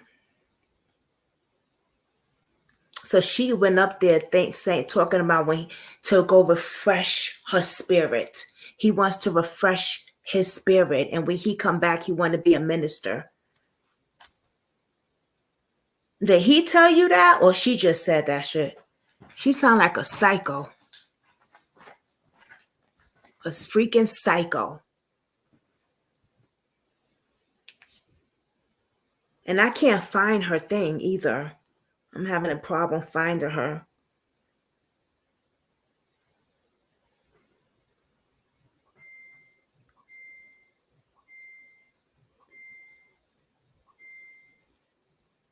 Oh yeah, they most likely. Oh, somebody's sending me my thing blowing up.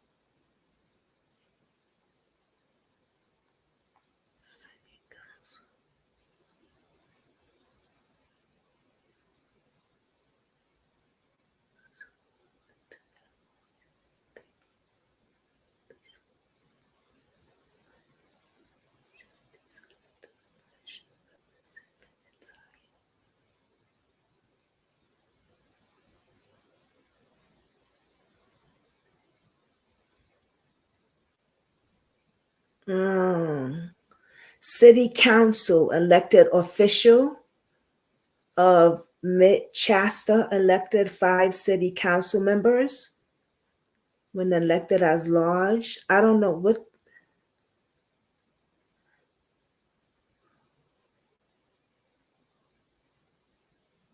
You gotta fill me in a little bit on that one, Jason. Got me a little confused on that one.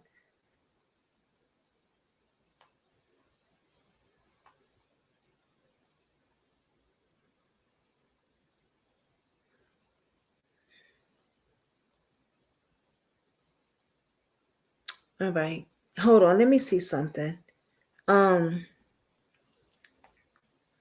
was let me see. Cold Creek. Cold Creek.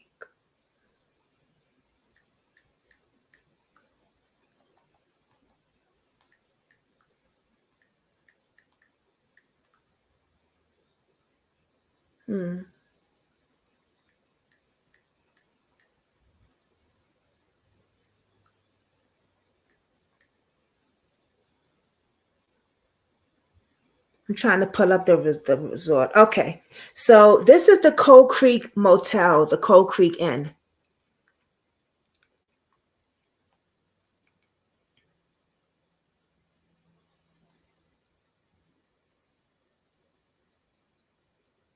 This is how it look, y'all. It's a simple hotel, motel.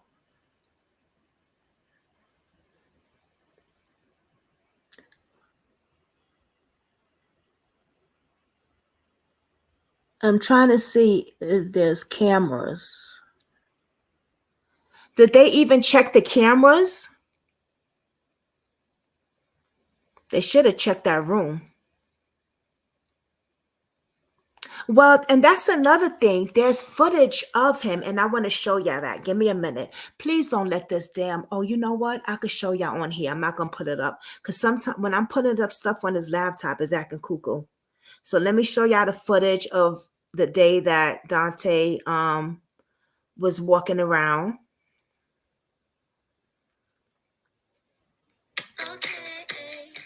Hold on. So I got to look more into this case. I was not prepared today, y'all, but I'm doing the best that I can. Okay. Search that was needed to locate Davohnte. Because the police weren't making much progress. Okay, let me see if I can put it up on the screen. Let's see how this works again. Let's see if we can do this one more time. Please, God, bear with me. I don't even want to test it, y'all. I'm not even going to test it. I'm going to do it on my phone. Meanwhile, according to the family, Sierra kept telling them statements like, quote, Davohnte is going to show up on a specific day. He's going to manifest. She also frequently talked about emotions, expressing how upset she felt and how being in Mount Shasta affected her emotionally.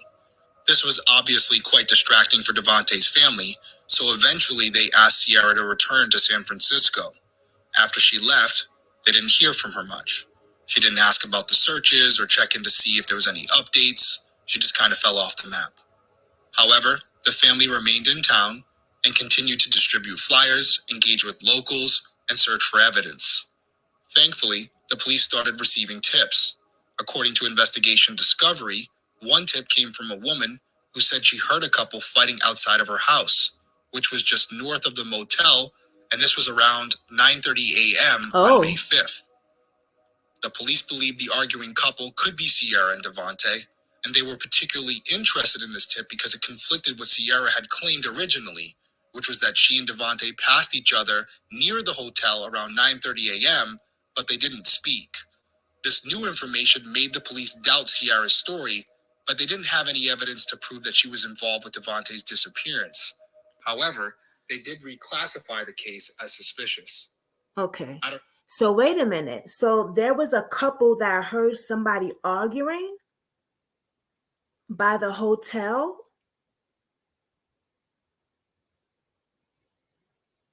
They said the cameras were recycled.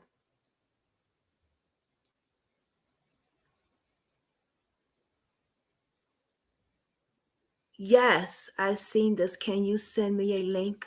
Yes. You want me to send you the link to what you make? Send you the link. Oh, to this? To what I'm watching? Or send you the link to come up here?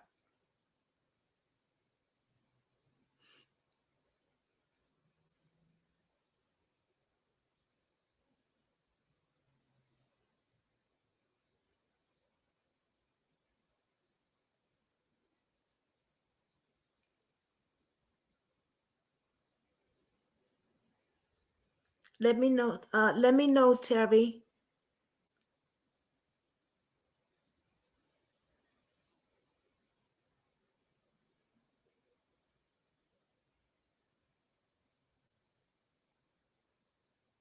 You want to come up here? Okay.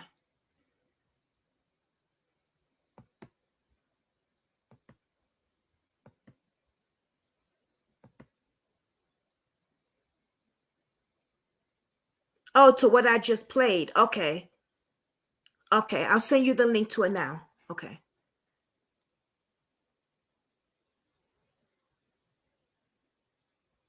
Oh, who? Oh, her name is Jennifer. I called her Serena.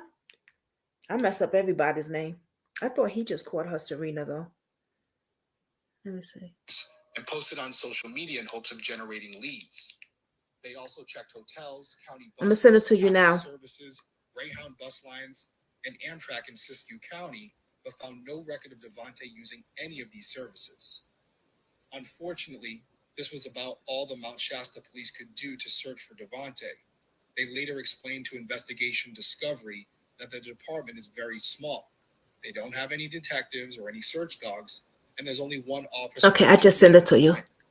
All of these factors made it very difficult to conduct the type of search that was needed to locate Davohnte. Because the police weren't making much progress, Davonte's family decided to Oh shit! Damn. Hold on, y'all. stay in town. They put up posters everywhere. I wanted to show y'all.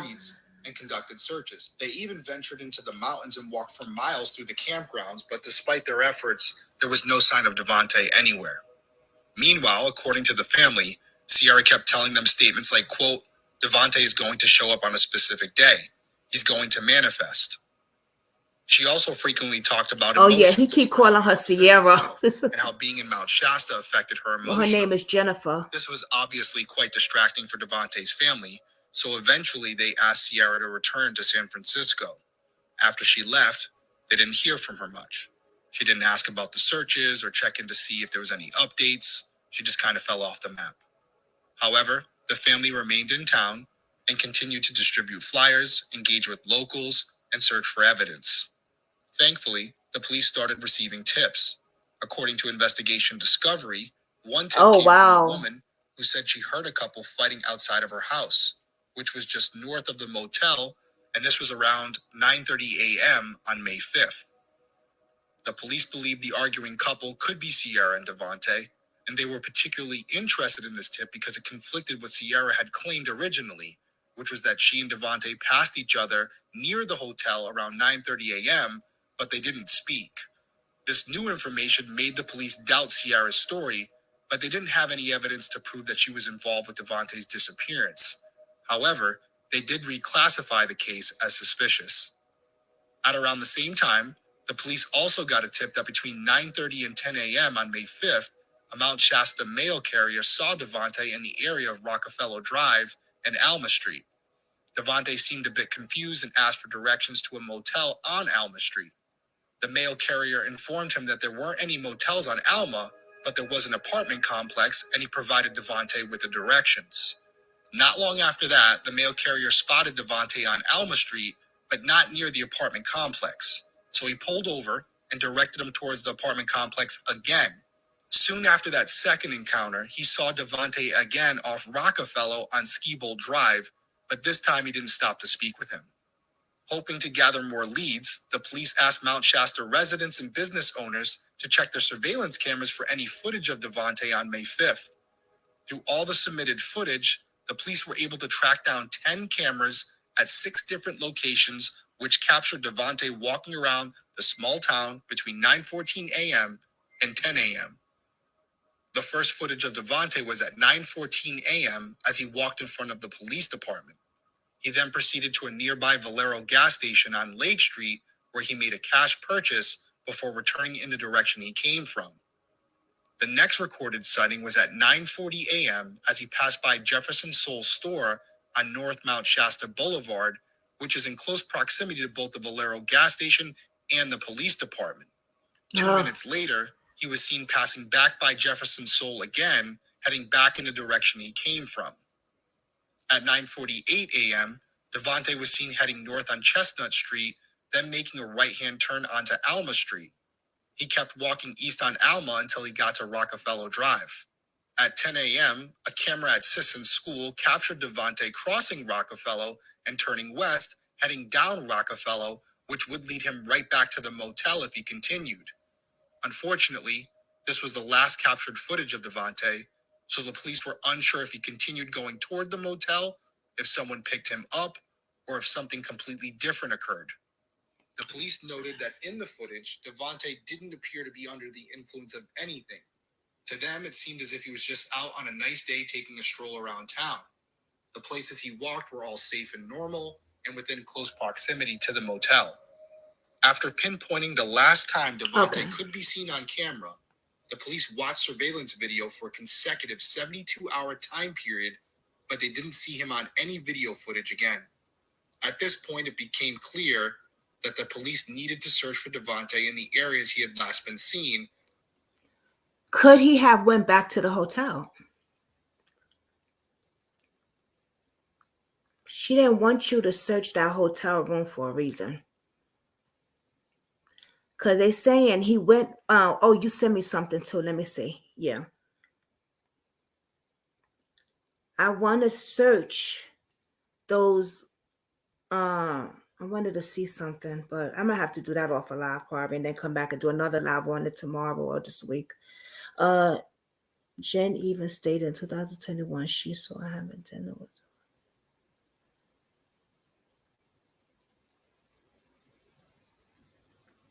What?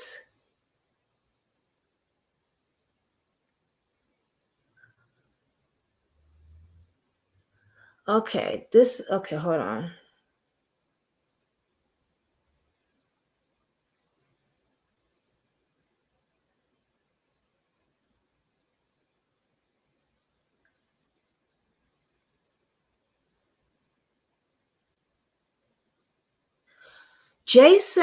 Okay. Wow. Jason reached out to her, to Jennifer, the demon girlfriend. And he said, "My name is Jason and I live in Pennsylvania. And the reason why I'm reaching out to you is I personally work with Terry Barnes, Davohnte's mother, and I'm working on his missing person case. And this pictures I am sending you is a flyer and a case number of the case. But what is most disturbing to me is he is down from your police station that is missing. And these snapshots I am sending you is if a lady who has not only been harassing the family, but also posted publicly that she was having dinner with last few hours with Davohnte himself."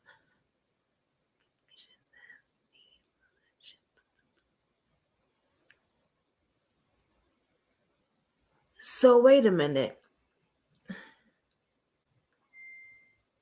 Who said they was having dinner with him?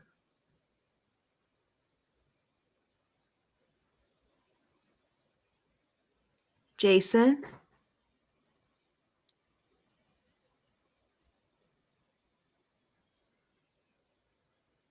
Oh, I'm going to email and call they behind too and make some noise. But who was, and give me the detective's name on this case too. Just text, message to me. But who said they were having dinner with him when he was missing already? Please don't tell me the girlfriend said she was having dinner with him. Because we know she's whacked out already. I could say a few other words about her, but I'm trying to be respectful because his parents are on here. So I'm trying not to curse.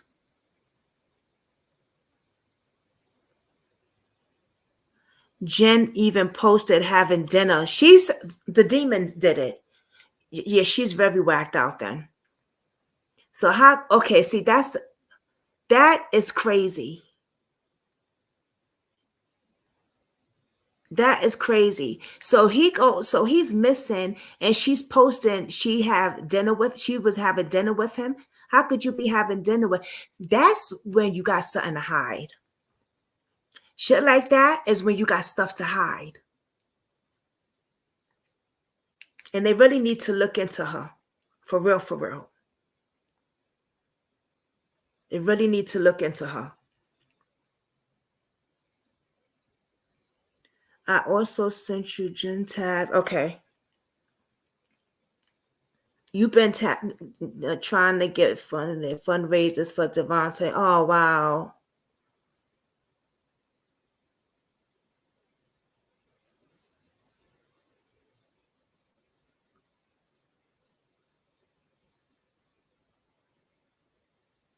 She's been trying to get fundraisers for him and stuff. Oh, she is whacked out. She's whacked the hell out. The hell is wrong? But see, when people do stuff like this, it's because she has something to hide. Now, you know this man is missing. So why would you post on your thing, oh, I just had dinner with him, like, let's say last week. He's been missing for almost 4 years tomorrow, another hour, because it'll be after 12. Okay? It would be 4 years. So how the hell could you have dinner with him? You psychopath, BI, whatever.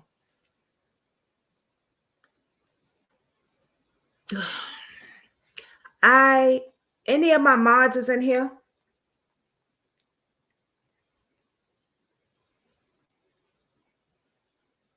Do I have any mods in here?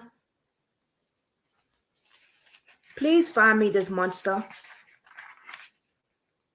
I'm going to send y'all her name. Kathy B, you here? All right. Oh, you leaving though tomorrow. You leaving tomorrow, boo-boo. I want you to enjoy the rest of your night.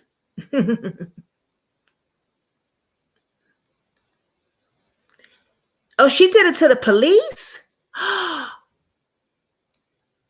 That's a cover-up. Okay. And they didn't look at that?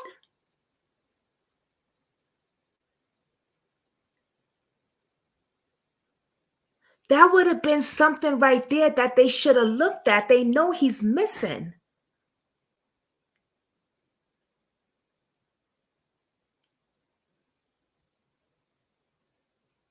She's trying to capitalize off his disappearance. And she's a big psycho, too. Something's mentally wrong with her.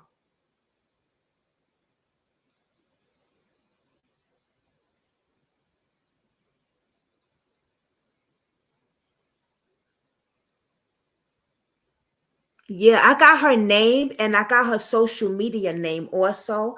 But for some reason, I'm having a hard time finding her name on social media, like her Facebook stuff. On her name.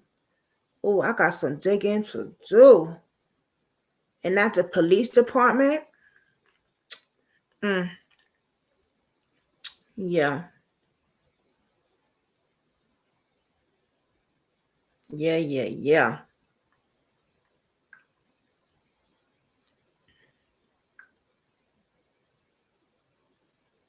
We got a problem. Callie. And you know what? At first, when I heard that this was part of, in California, because there's a lot of sex trafficking that happens out there. But hearing the pieces little by little to this, I'm not thinking this is that type of case. This has something to do with her being obsessive, controlling, and fatal attraction. And from the direction that they said, it looked like he was going towards the hotel. So he might have got lost. He probably got lost. He's out there by himself with this demon.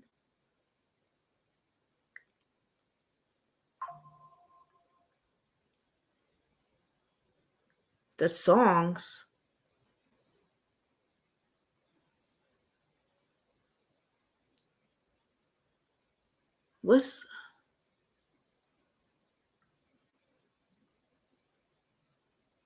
She put what? The songs. I was like, what are you talking about? And then I had to read what his father said. Don't tell. She don't. And I'm not over bugging out. I'm really serious when I be making fake. When I be do. She do. Please do not tell me she made a song.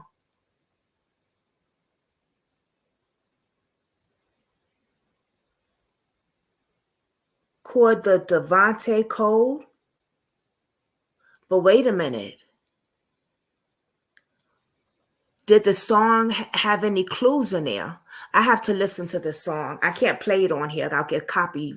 Well, I'm not monetized any. Well, still, it don't even matter if you're not monetized. I could still get in trouble. She did leave clues. Kathy B, you listening to it now?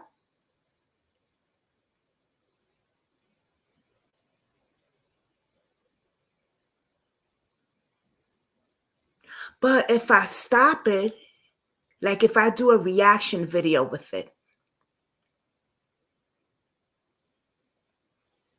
maybe I'll be okay. I have to look that up.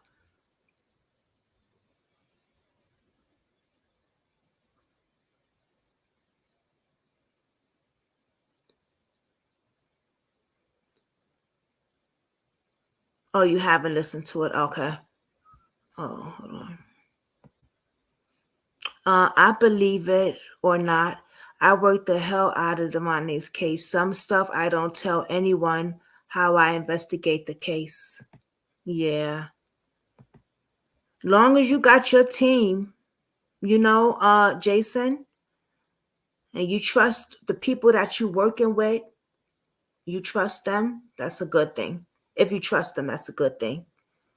You got to make sure you trust in the right people. Because I fell into that category and forget about it. You say I work by myself. Hi, Barbara. Barbara is another parent who her son Timmy D is missing. And the police talks to her also. Terry, the police talks to her like she's trash.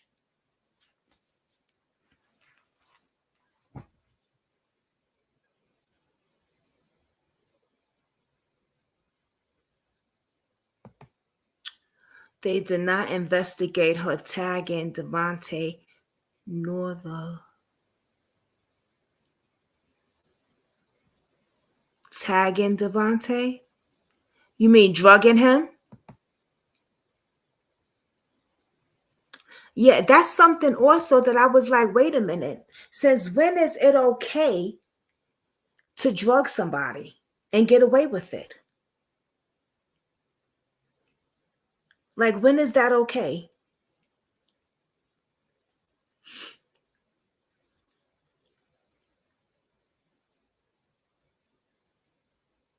It has been almost 4 years tomorrow that her son has been missing.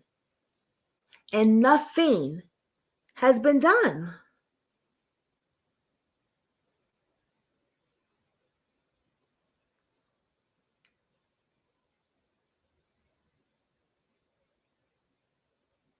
Nothing has been done. You have a girlfriend who tricks this man to probably going on a pretty decent vacation. He probably thought he was going to go on a nice vacation. He could clear his mind.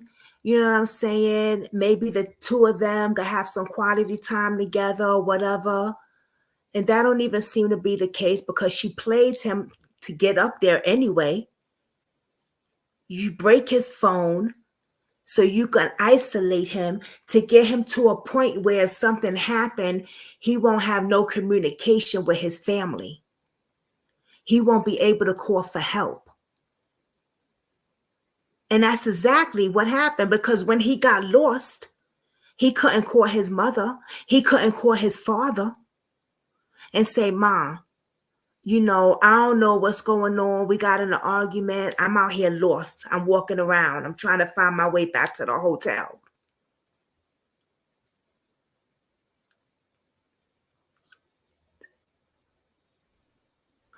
Oh, okay.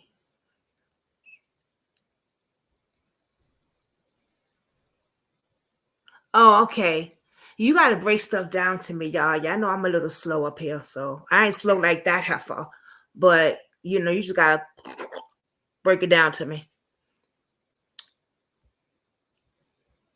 Like his father did. Yeah, that's what y'all got to do. Y'all know what I'm saying. Your girl got so much going on. You got to break stuff down to me. Thank you. So they didn't investigate a damn thing.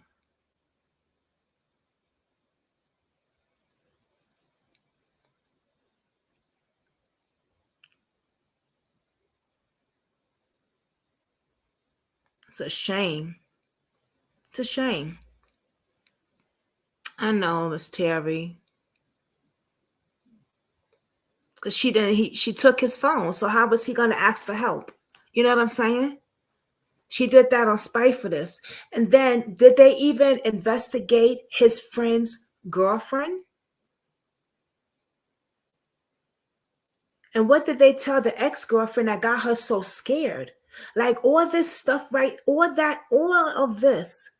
This needs to be investigated.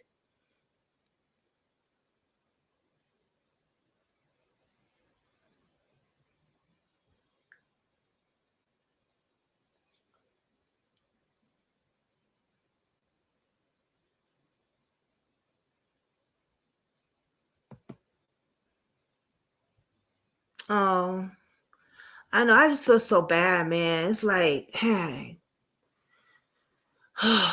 man, some foul stuff, man.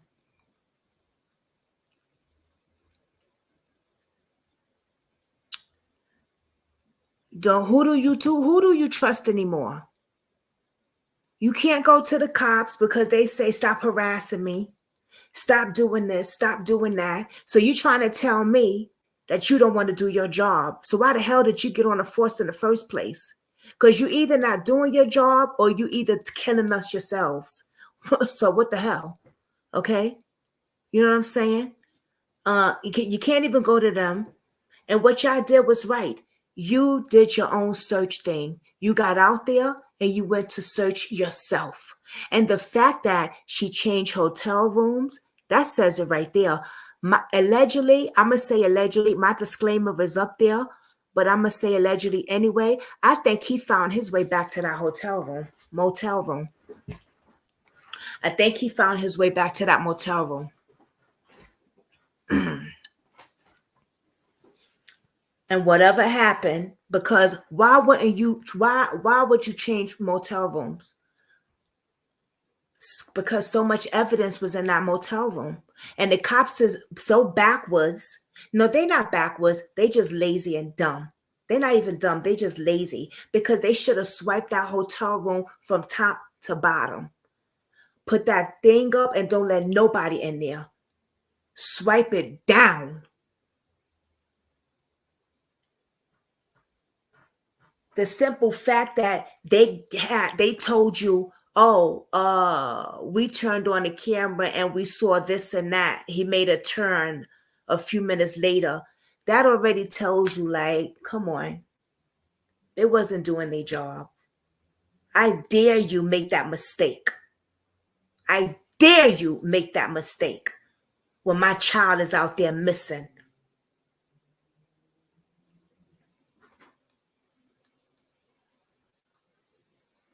The song is weird. I'm gonna listen to it because I'm gonna try to see. She probably see when people do some stupid, spiteful stuff, they will give themselves away, and that song might be the giveaway.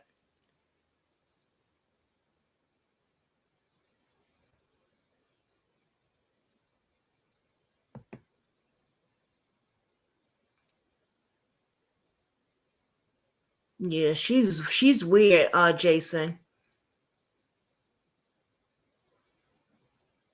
She's a weirdo.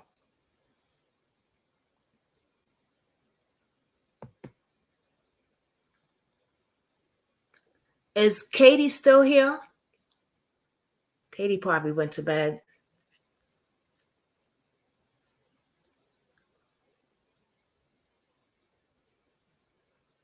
Oh, thank you, Barbara.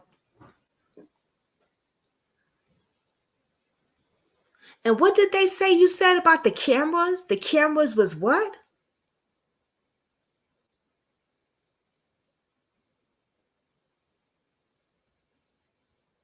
Because, okay, so I know that hotel got cameras. Not every camera is messed up. They is tripping. Now that's covering up shit.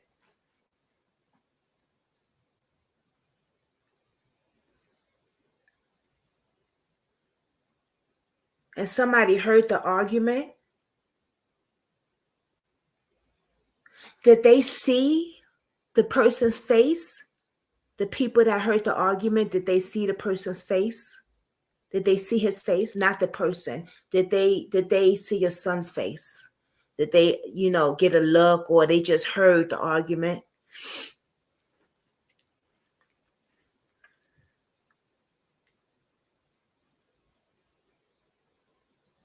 Yeah, I'm gonna put this in my group too. I'm gonna send you the thing to my group also. I have I wanna help. I'm gonna Oh, this Kate. Oh man, I don't even know what to say.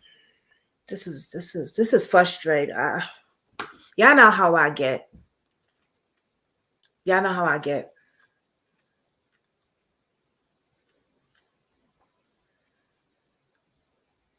I swear, if Dave wasn't sleeping right now. Oh boy.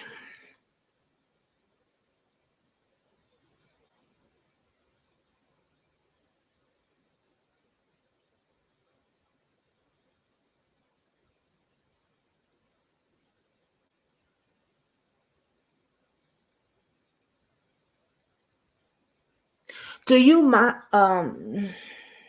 I'll talk to you after. I'm gonna message you after.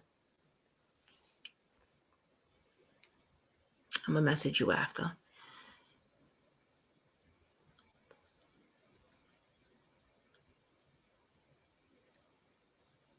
So they gotta look at them. So they did get a look.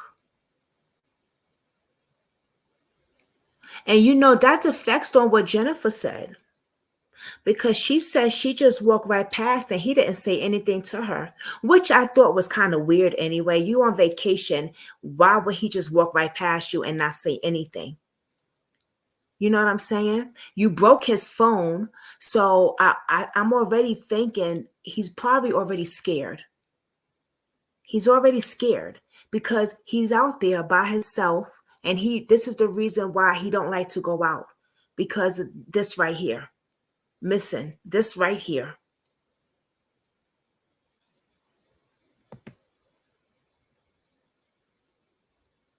And then you put stuff in his weed to get him knocked out, to bring him.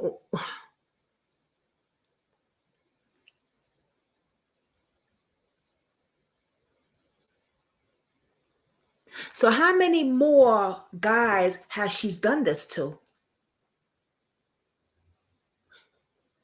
We need to find her husband. We need to find her husband. Because if they had a nasty relationship, he might want to talk.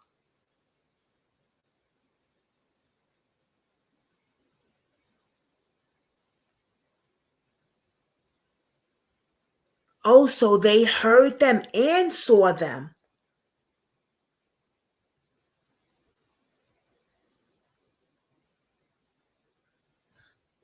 That right there tells you to that dispute everything that she said.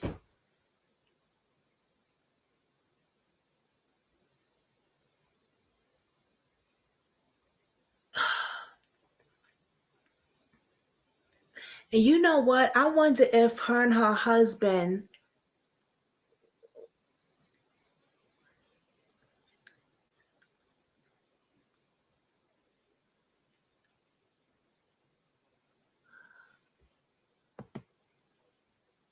what? Whoa.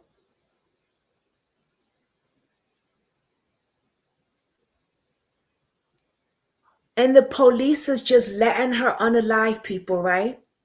Let the witch walk the street and unalive people. Why is she still walking the street?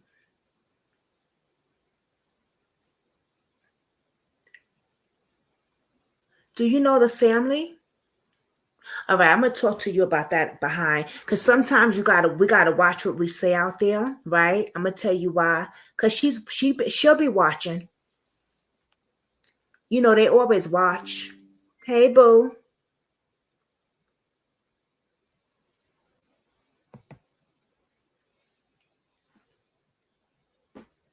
Once you start going live, she gonna start watching your platform too.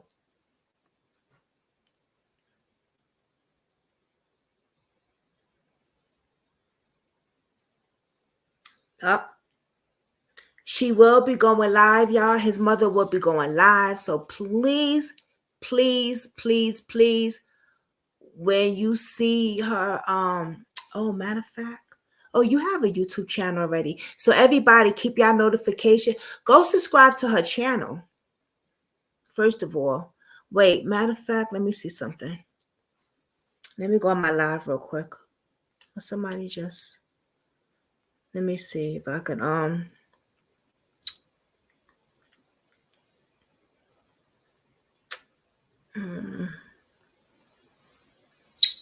oops. Okay, let me see if it will go. If I can go to your channel on my thing.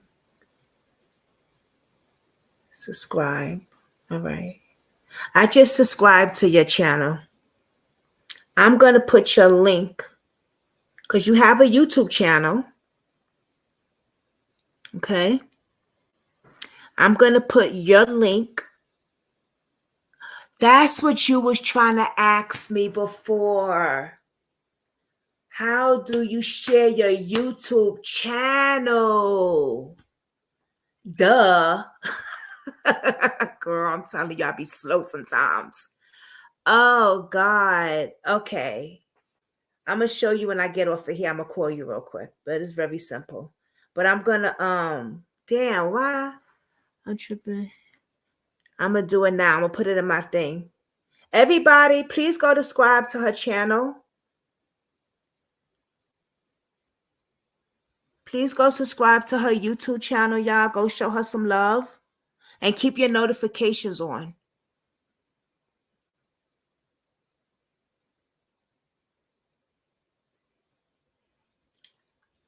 That's what you was trying to ask me before. You subscribe. Thank you, Kathy B. I'm slow. I'll get it together one day, though. I will get it together one day. It's easy. I could show you on here, actually. So you see when you see your channel, right? Up here, you'll see those three lines. Those three dots up here. All you do is hit that.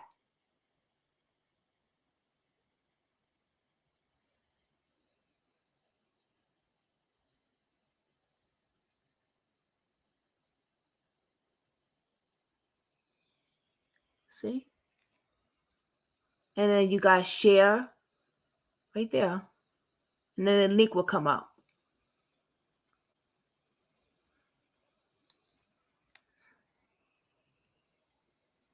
See?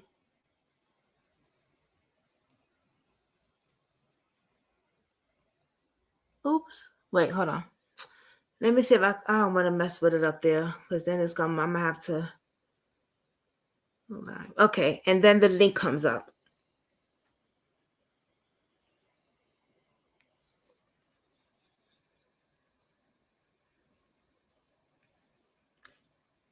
Yes, they're gonna do a live stream from the YouTube account. See? Then it says copy link.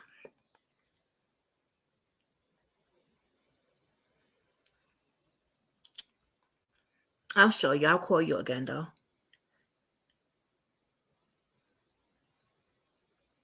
Oh, that's not the channel you use?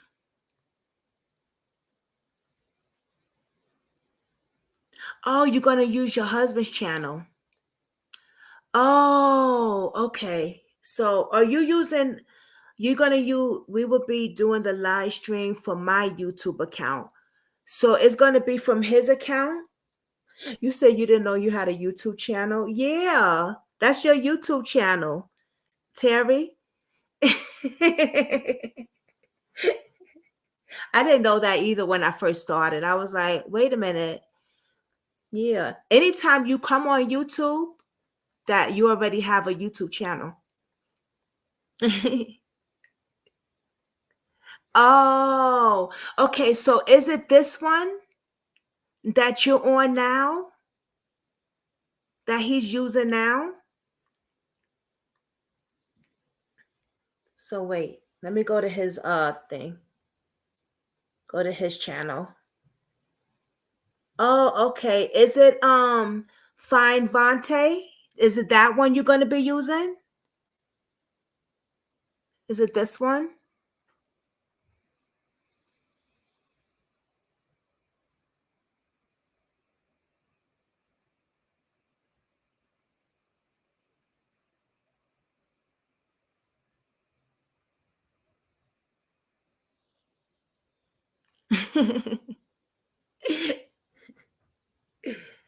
Uh,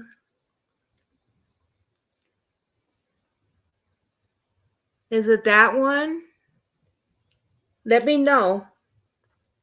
I'll subscribe and hit the yes. Okay, cool. So, all right. First off, let me take the other one. Well, no, I'm not gonna take the other one now. I'm gonna still I don't know. Okay, I'm gonna put both. Still subscribe. Because you never know, you know. Okay. So, oops. Damn, what did I do? Oh man. Okay, wait a minute here now. Let me go back to his thing. Go to channel. Okay. Copy link. All right, y'all. I'm about to put his link down. So y'all subscribe to his channel. Please. Thank you. Okay, that's his link, y'all. Go subscribe to the channel and keep your notifications on. I'm going to put my notifications on now for his platform. Let me see. So, let's see. So, all notifications. Yep, my notification is on. So anytime they go live, anytime they post about him or anything, I would know. Sometimes YouTube be acting funny with notifications, but other than that, it'll pop up. Okay.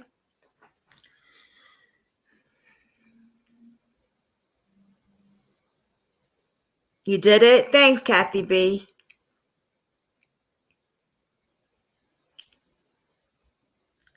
I wanted to see something.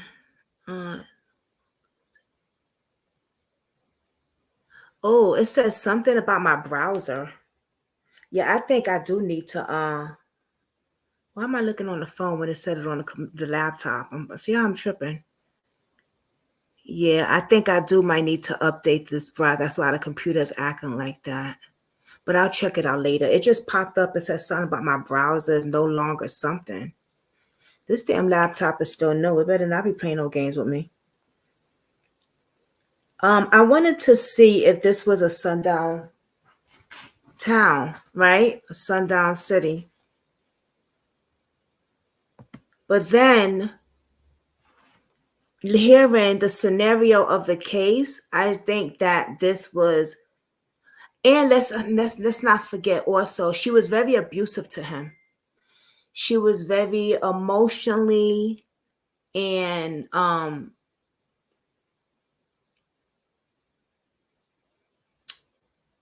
you say that? She was abusive to him. She was abusive to him. Okay, so that's the problem. So he was also in the domestic violence. And let me just say this, it's not just females that goes through that domestic violence. And we talk about that on here. It's not just females that goes through domestic violence cases. We have a lot of men that be in domestic violence cases as well. You know, remember that young white young girl, she was dating that black young man from another country or something like that, and she unalived him, she stabbed him, but before that she was beating on him in the elevator. They got footage of that and everything. That's a domestic violence. People think, oh, it's just females that's in domestic violence. No, men to be in domestic violence case as well. And a lot of times people think it's a joke because it's like, oh, you a dude. You can't handle shorty. You can't put shorty straight. It's not about that. You can't put you a dude. You know what I'm saying? Because when it's a female, it's more like more dramatic and more, and y'all know I've been through domestic violence also. Very dramatic. Like, I'm lucky to be, I'm grateful to be alive. But I feel the same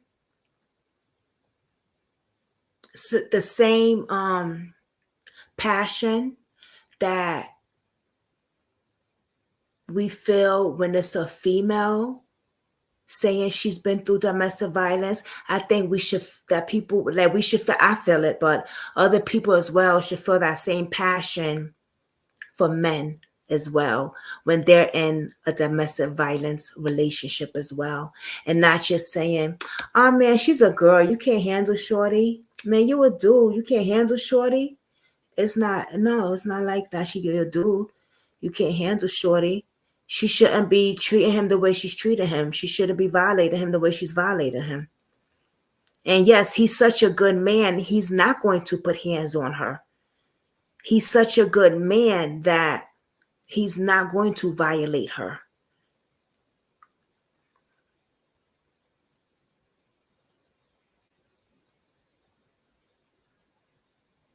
Oh, wow.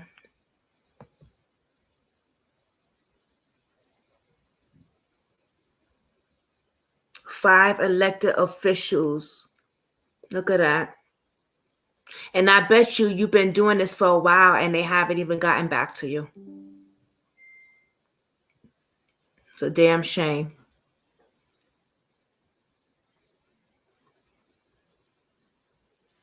Okay, what's this? Let me see. She just sent me something.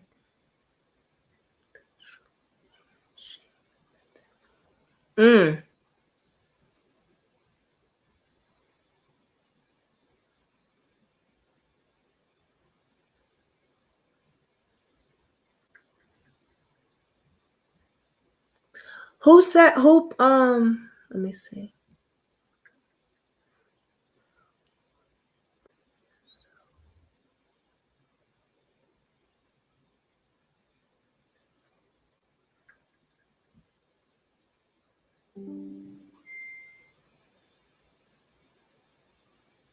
Who said this?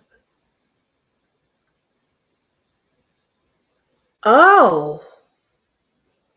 What?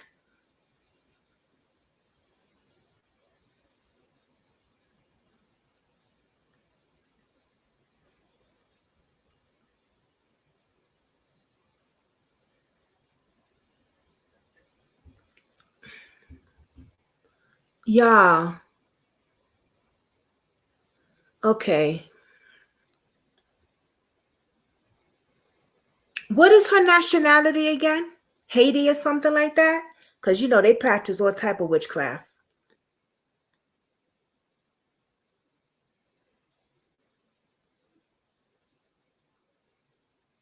Yeah, I need to take a look at this.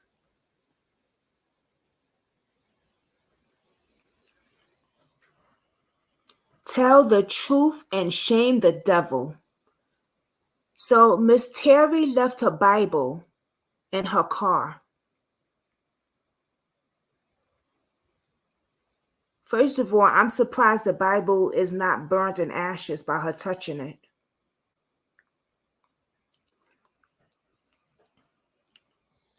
Oh, hold on, y'all. I'm sorry. Damn camera. Don't knock up now.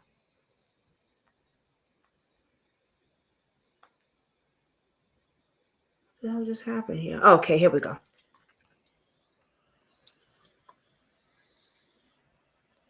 And she writes, tell the truth and shame the devil.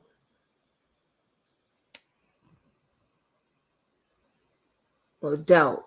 Whatever she's bugged out. Yeah, she's more than bugged out. And then right here she says, I don't know what this is. Your pure God love or failed lies, devil evil.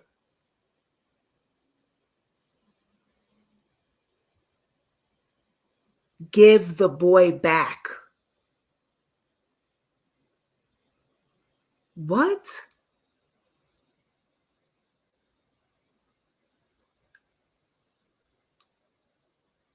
Is she like a satanic ritual?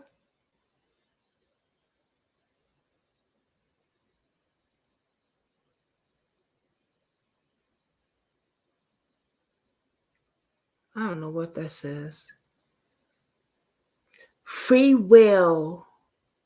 You brought yourself to this point. Tell the truth and shame the devil. Why would she write this? Why? I send it down unto thy devils, karma, medon. I don't know what the hell this girl is writing, but I'm just trying to pronounce it as much as I can, as best as I can. But let's just say she's possessed, okay? This is the part that really gets me. Your pure God loves or failed lies, devil envies, give the boy back.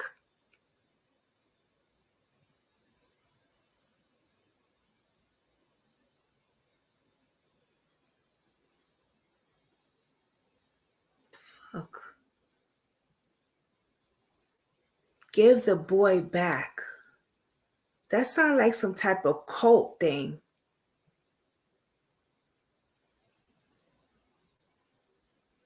Jason, what you thinking about this? This other ones I can't understand it. I'm gonna try to say it as much as I can. Tell the truth. Okay, that one I could understand. Tell the truth, shame the devil.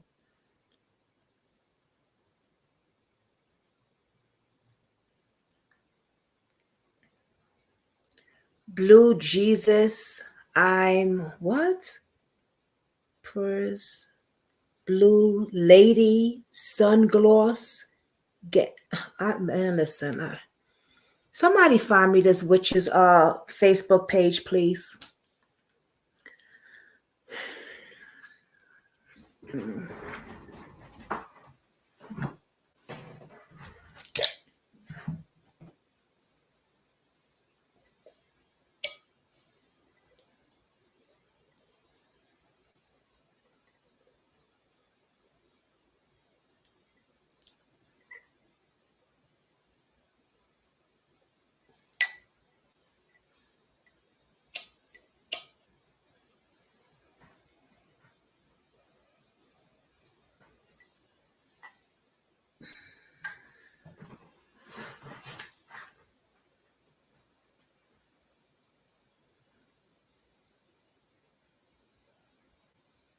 Yeah.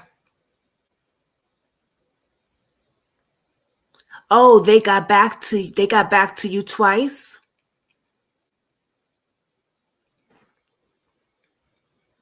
I want to know what's her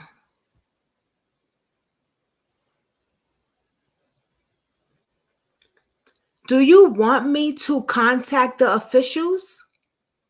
Because I always ask the parents first. Do you want me to call them, get on their behinds, basically? Because like I told Jason, I ain't got no problem doing that with cases. Man, listen.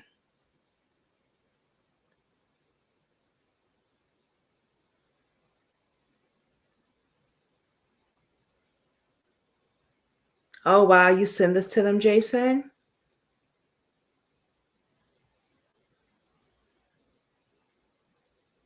Oh, that was a nice tip of you. Yeah.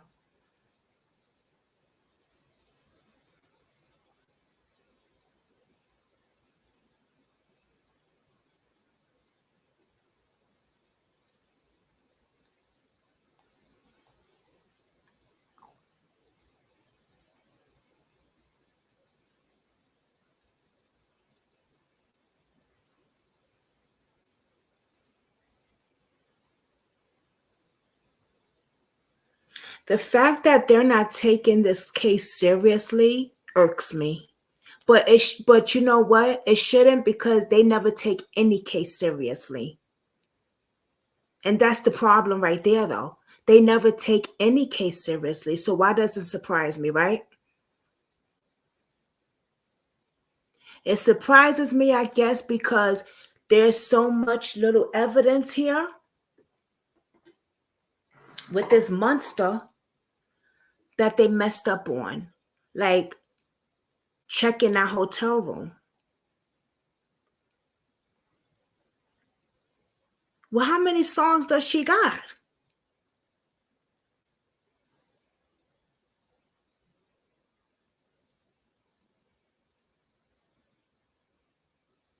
Oh,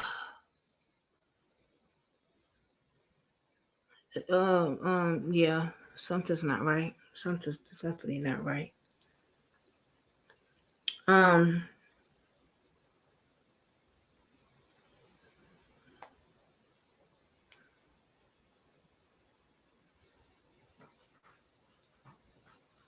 Hold on, y'all. Let me see something. Let me see if I could.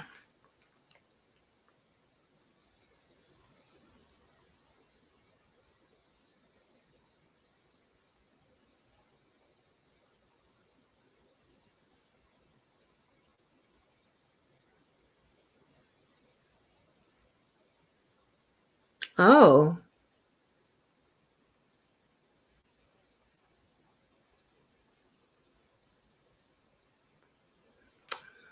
that won't help.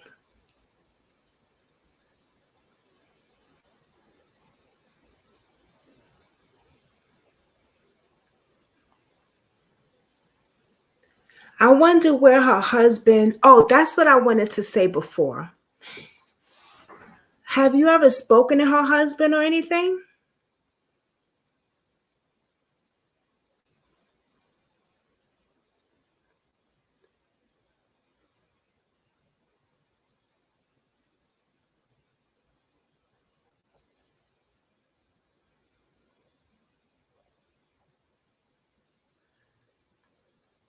Oh, there's so many of his names on Facebook. I don't even know how this man look. Oh, wait a minute.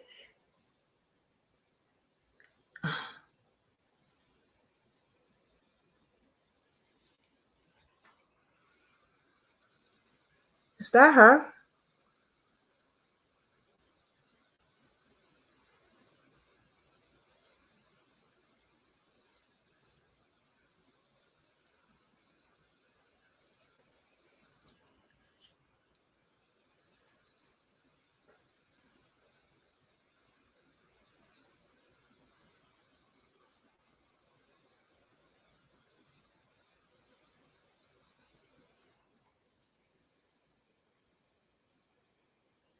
Is that her?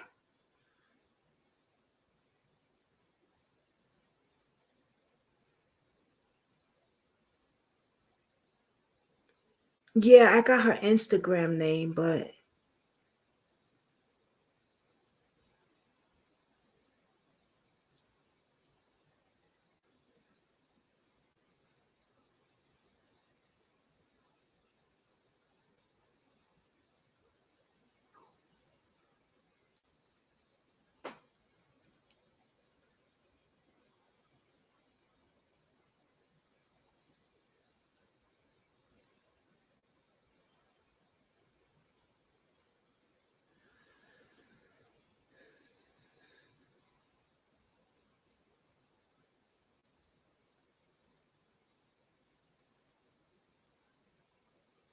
But that's not her, right?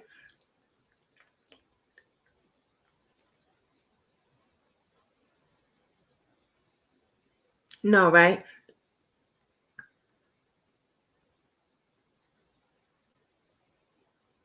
Okay, let me see.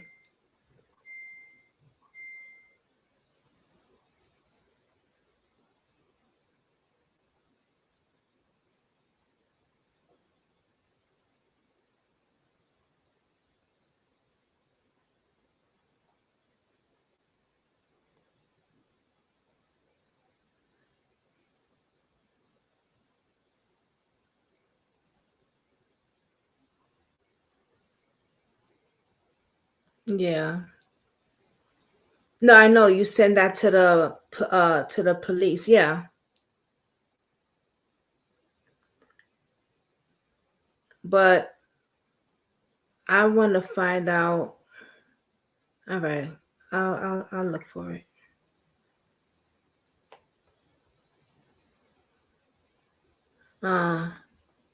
Cuz I'm having a hard time finding. Yeah, I know that's not her. I'll find her.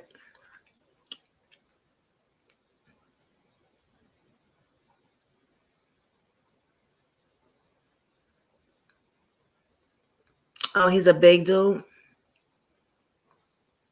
Mm,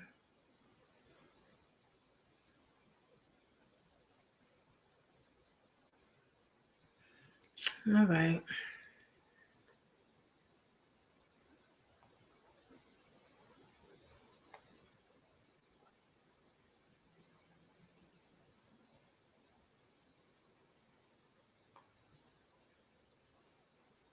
Mm,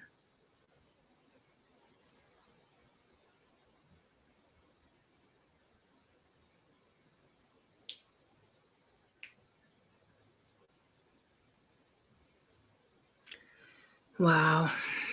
This is crazy. And she done made a song about him too. I'm definitely gonna check that out because any little thing, I felt like any pieces the cops should be looking at. Any pieces the cops should be looking at. And they're not taking it serious.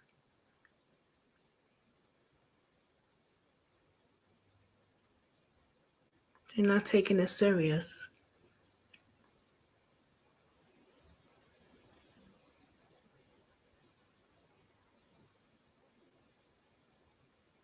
Wow.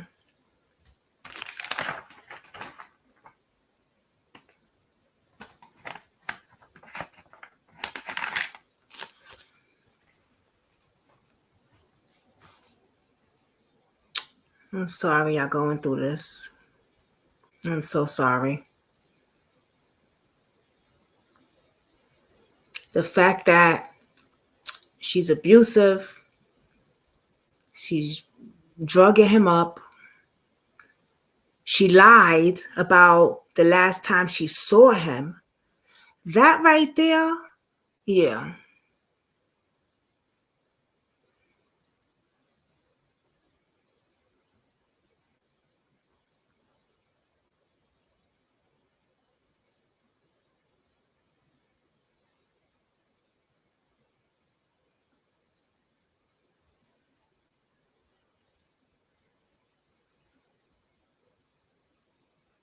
Yeah, they said that wasn't Jen.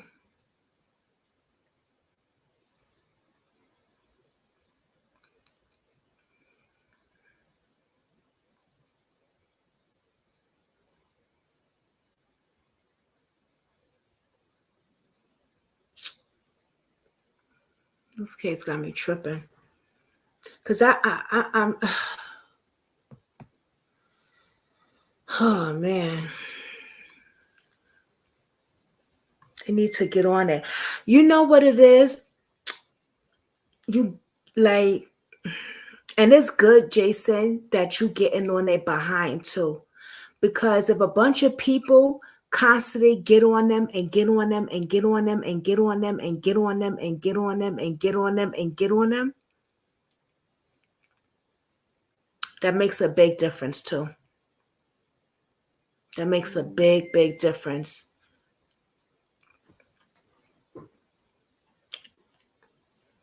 That's why I said, do you want me to call them up and we could keep pondering them, getting on them? I don't care about them saying, oh, stop harassing me. Man, F you. You got somebody child out there missing and y'all talking about somebody harassing you? Officer? Serious? Because what about if it was your child, officer? Then what? Fuck. Piss me off. Okay, I got a good picture of her now. Yeah, that's the picture thumbnail I got, but you never know how a person look these days. Okay. Thank you. Thank you, Terry.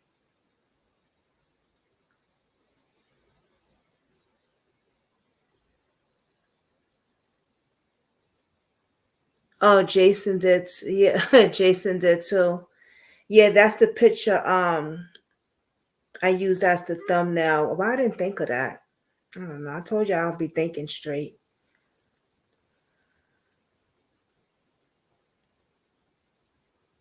Definitely don't look like the girl I pulled up before.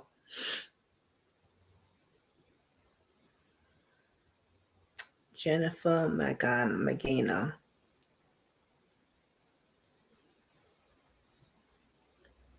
And there is a reward, and that's smart and good because tips do come in sometimes, you know.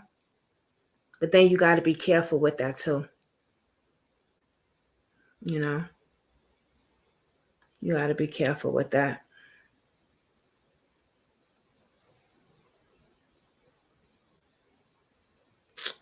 Damn, man.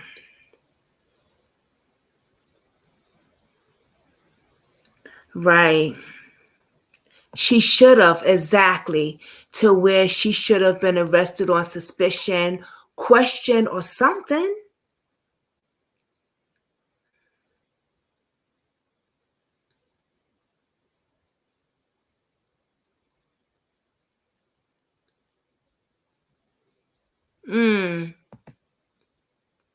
I hear that a lot too. Yeah, they don't believe that we will fight for him.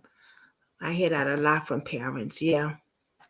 There's way too much circumstantial evidence against her for arrest not to have been made. That's the thing that I'm saying. Yes. First of all, she lied to the police. When you have a witness that said not only did they hear it, but they saw the fight. So that right there about her saying, "Oh yeah, I saw him on the pier or whatever, but he didn't say nothing to me and we just walked by each other." No, boo-boo. There is a witness that saw y'all and fighting and arguing.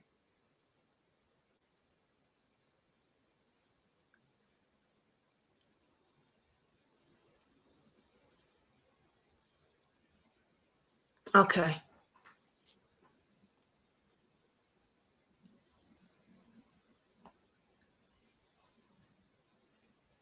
And what do the police even saying? Like, would they think he just walked off somewhere because he don't look intoxicated when he's walking? They's a bunch of damn clowns. When I heard that in the video of them saying that, I was like, there's a bunch of clowns. They really are. There's a bunch of clowns. So they feel because of a person's don't look intoxicated if they're walking, it's okay for you not to search for them no more. Okay. I did see this one. That's her? Is that another picture of her?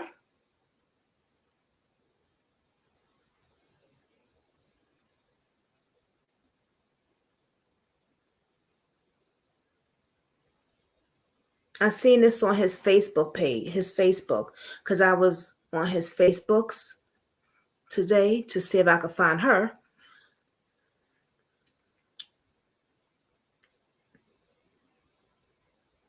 Okay.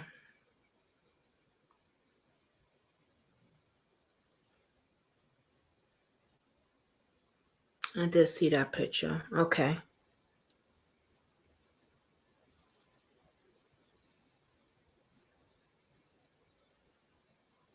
He is so handsome, your son. He's gorgeous. He's very handsome.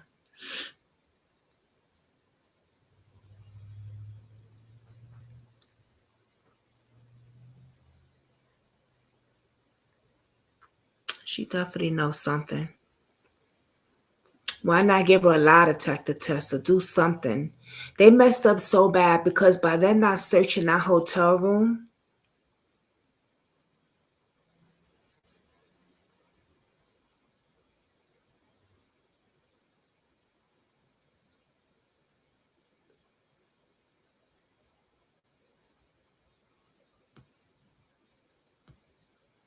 Oh, you did? Okay.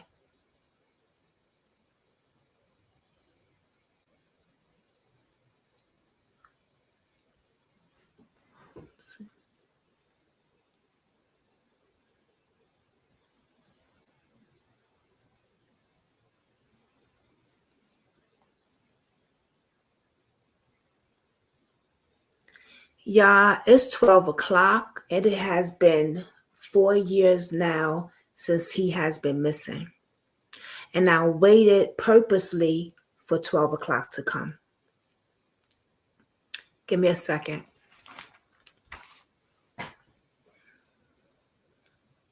Give me 1 minute, y'all.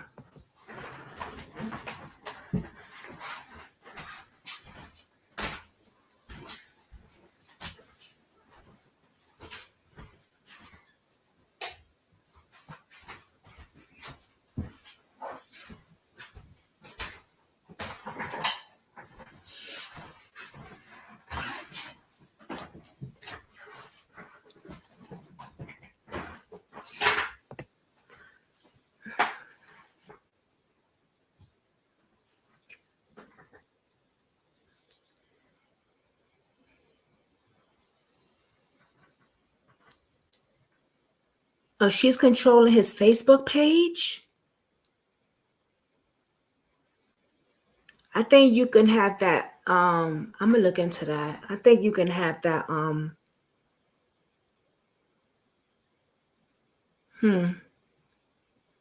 gotta check into that because something could be done about that. Should be, unless she got his. She probably know a lot of his stuff because she been with him so long.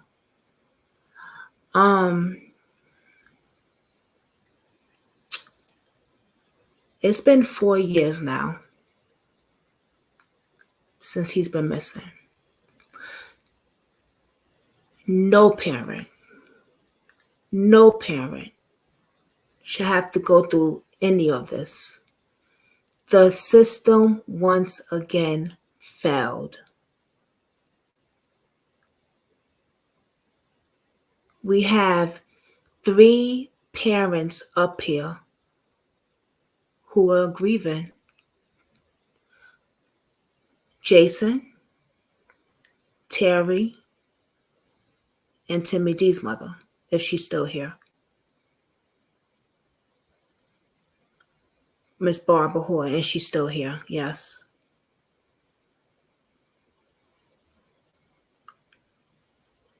No parent should have to go through this.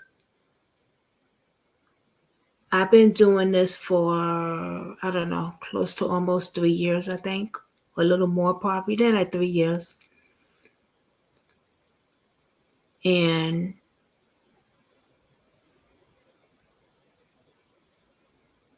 every time I do this, I get more disgusted with the police.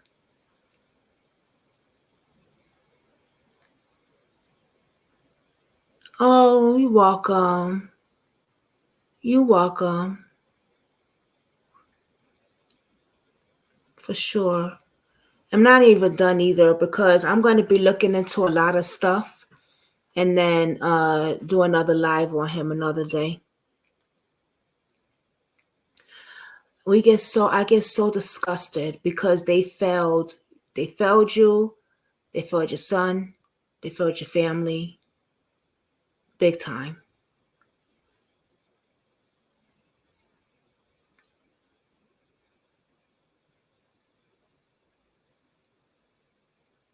And the harassment, but the police got the nerve to say you're harassing them. Y'all got this witch demon harassing you and your family. That's the crazy part.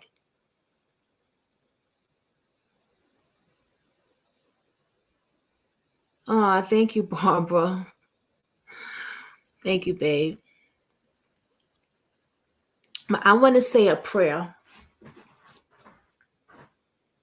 I want to end this with a prayer. Just a moment of silence.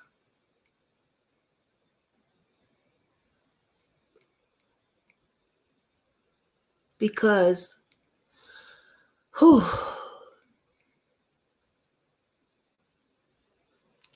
prayer works. Trust me when I tell you, prayer works. So let's just say a moment of silence to ourselves and just pray for the family, Terry, her husband, her other children, Barbara, Jason, his family. God. And pray that I want to pray that, hopefully one day that the police will get they stuff right. I was gonna curse, but I'm done doing a prayer. Get their stuff right, because this don't make no sense. Y'all shouldn't have to go through this at all. You really shouldn't. And I'm so sorry that you are going through this. But know that you're not alone. I know Jason has been fighting with y'all and helping y'all. And thank you, Jason, for reaching out to me about this case as well. Because I'm going to be fighting too.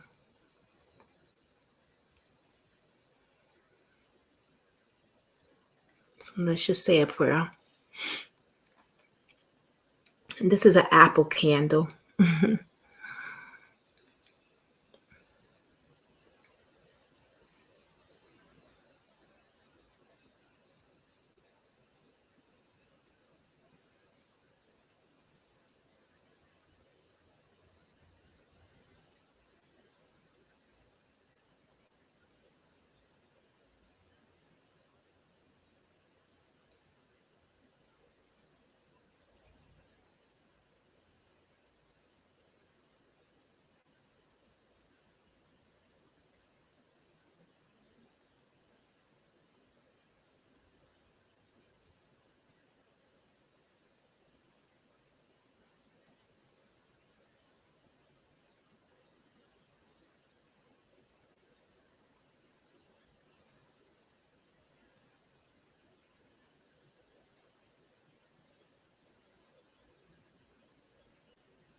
It is strength in numbers. Yes. Wow.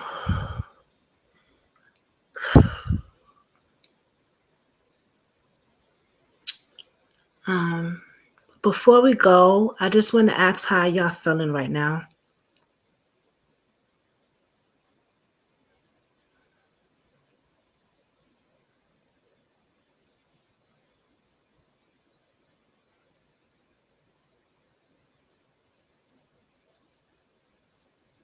or the parents on here.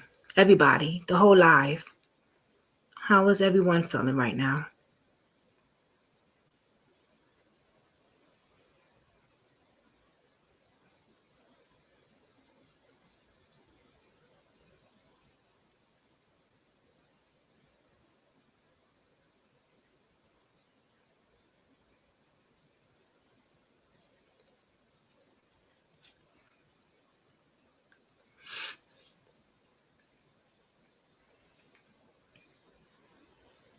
Kathy B, be safe on your trip tomorrow. Okay.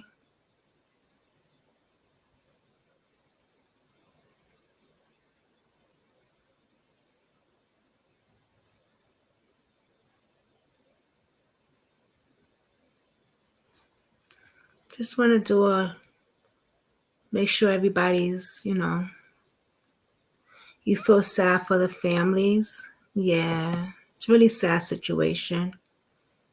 There's so much to it. Every family is going through so much, and it's really bad when you got cops, authorities that's supposed to protect you, help, and protect, and they don't do that at all. And it's a shame. Barbara, are you okay?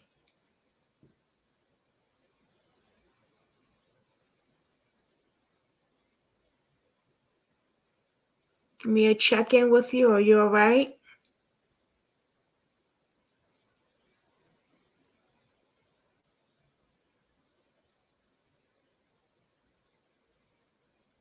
Jason, how are you feeling? You're sad today? I know you missed Timmy D, right? Yeah.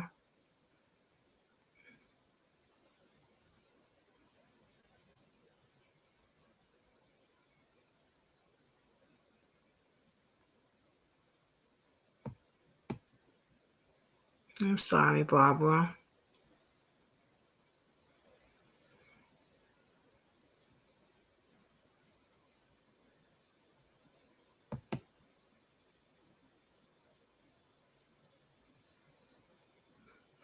Jason, fuck them. Come get me on harassment.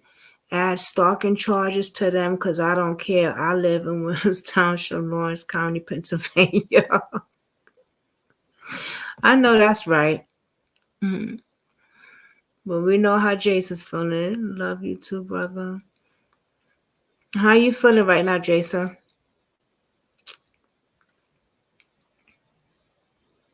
And Miss Terry and her husband too.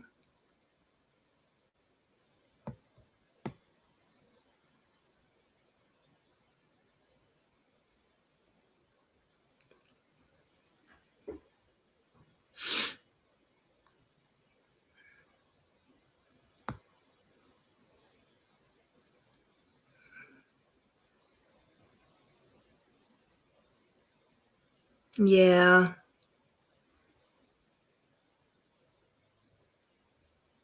Oh, you're welcome. I know you do. Yeah. Yeah. I know you appreciate it. Yeah. Praying for the families. I can't even imagine, like, so many families that I talk to, and y'all are so strong. Y'all are so strong. And a lot of, you know what it is? A lot of cops, I don't think they must be think. I don't know. They don't be, how do you say it? Families fight for their loved ones. They don't get it. That they think that people not gonna fight for their loved ones? Are they crazy? Has they lost their mind? Some families are really gonna go to bat. They're gonna fight for their loved ones. Like, you gonna hear me every day, like, I'm not gonna stop. I'm gonna blow the phone up. I'm gonna blow your email up. You're lucky I don't live in your same city, because I'll be at your station every goddamn day. And they don't be expecting that. They think that a family is just going to be like, take what they say. No, you can't just give me anything. He ain't go running off.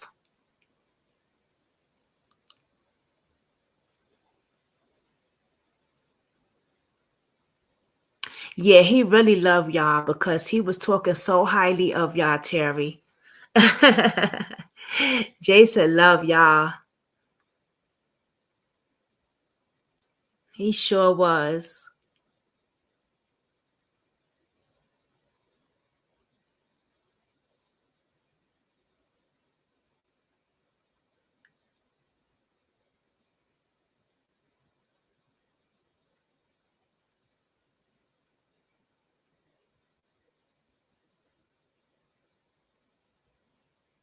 And that's who you vote for too. Y'all, the election people and stuff like that. Yup. No, you can't stop fighting. That's right. You gotta fight. Barbara be down there protesting. She be putting Timmy's picture everywhere. She be doing all type of things. You gotta do it. You got to. Because once you don't, forget about it. You see like Alana Lanier. Oh, that case took my heart to I don't know where. Oh my God. Oh, I adore her family so much too. And I still keep in contact with her family. And the trial is about to go on, but they haven't found her body, but her family be down there and that monster trying to get it's just sad. God. Stopping is not an option, right? Never even heard that word before. Stop what? What? Who? What? No, not over here, boo-boo. That's right.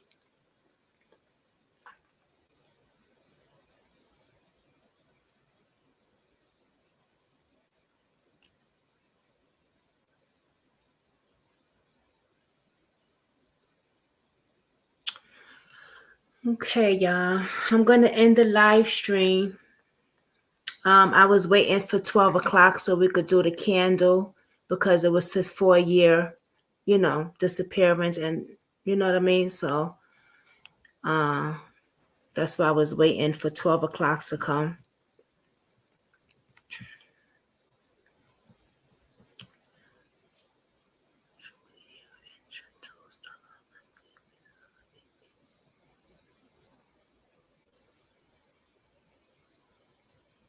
Oh, of course. Please, please on social media introduce the other families so I could give their families a big voice. Oh, yes.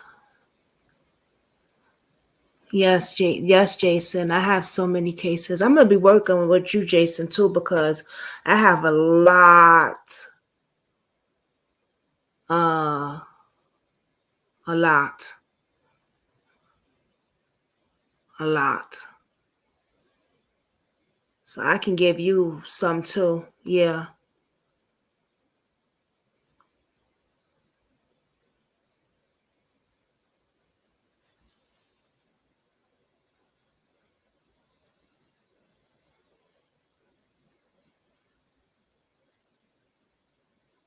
Aggravated. Yeah. When she was telling me about it, I was like, oh wow. It was it's a lot.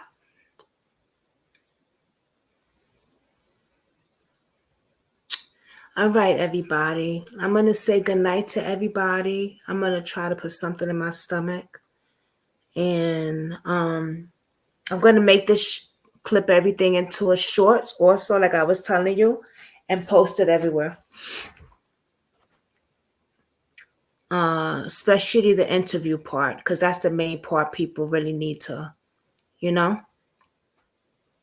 Girl, Cheryl Nation, we ending, girl. Bye. Where you been at? I had to step away, came back to say I love y'all and good night. Blessings. I'll call you tomorrow, Jazz. Yeah, call me tomorrow, boo. He's so funny. All right, mama. All right. You just missed our candle good night thing, but it's okay. Call me tomorrow. All right. Everybody have a blessed night, and I will talk to y'all tomorrow, okay? Okay. I have a live tomorrow night also. I might make it before 8 because I got to get up Monday at 6 in the morning. So I might make it tomorrow before 8. But it's a case that I'm working into with another mother. Her son, not her son, her nephew went missing from the Greyhound bus station. But I also found a bunch of other cases of the other people missing from a Greyhound bus station. Yeah, when I Googled missing from Greyhound bus station, I found a few cases that's unsolved. It's crazy. Crazy.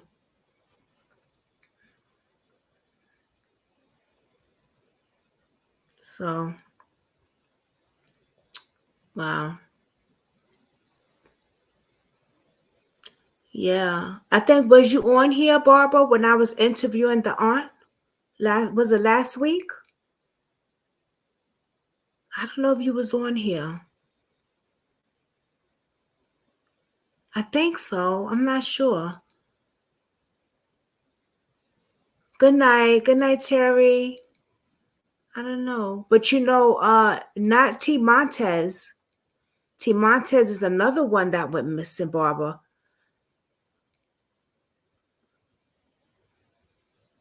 Oh, it's okay. Go get some rest, Jason. I'm about to end it anyway.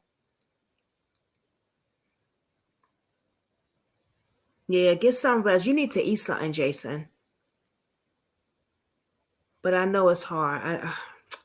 Try to eat some watermelon, some fruit, at least some fruit.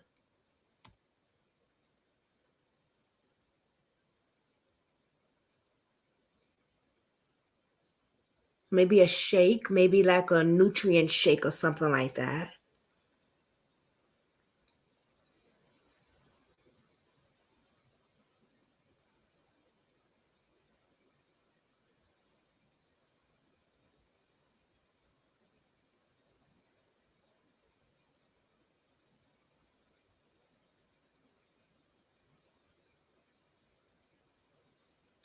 Oh, but you can buy one though. She'll use the garbage can.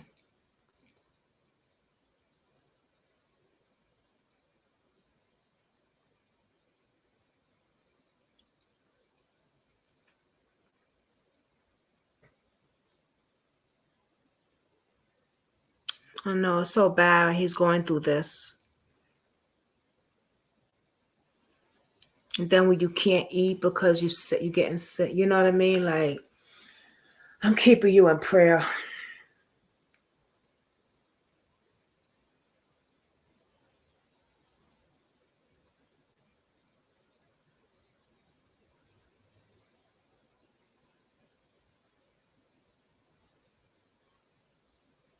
Oh, do you need a bucket?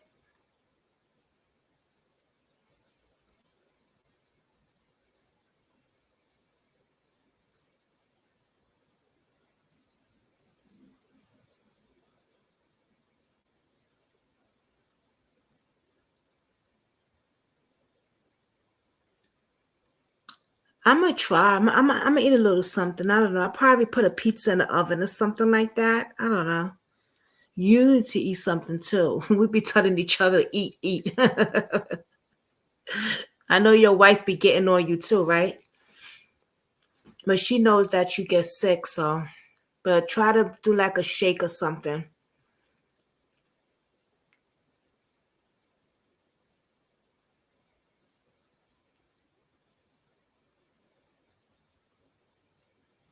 All right. Well, I'm gonna get off here because we want Jason to get some rest. All right. So I'm gonna close this down now. Jason, go get some rest. All right. And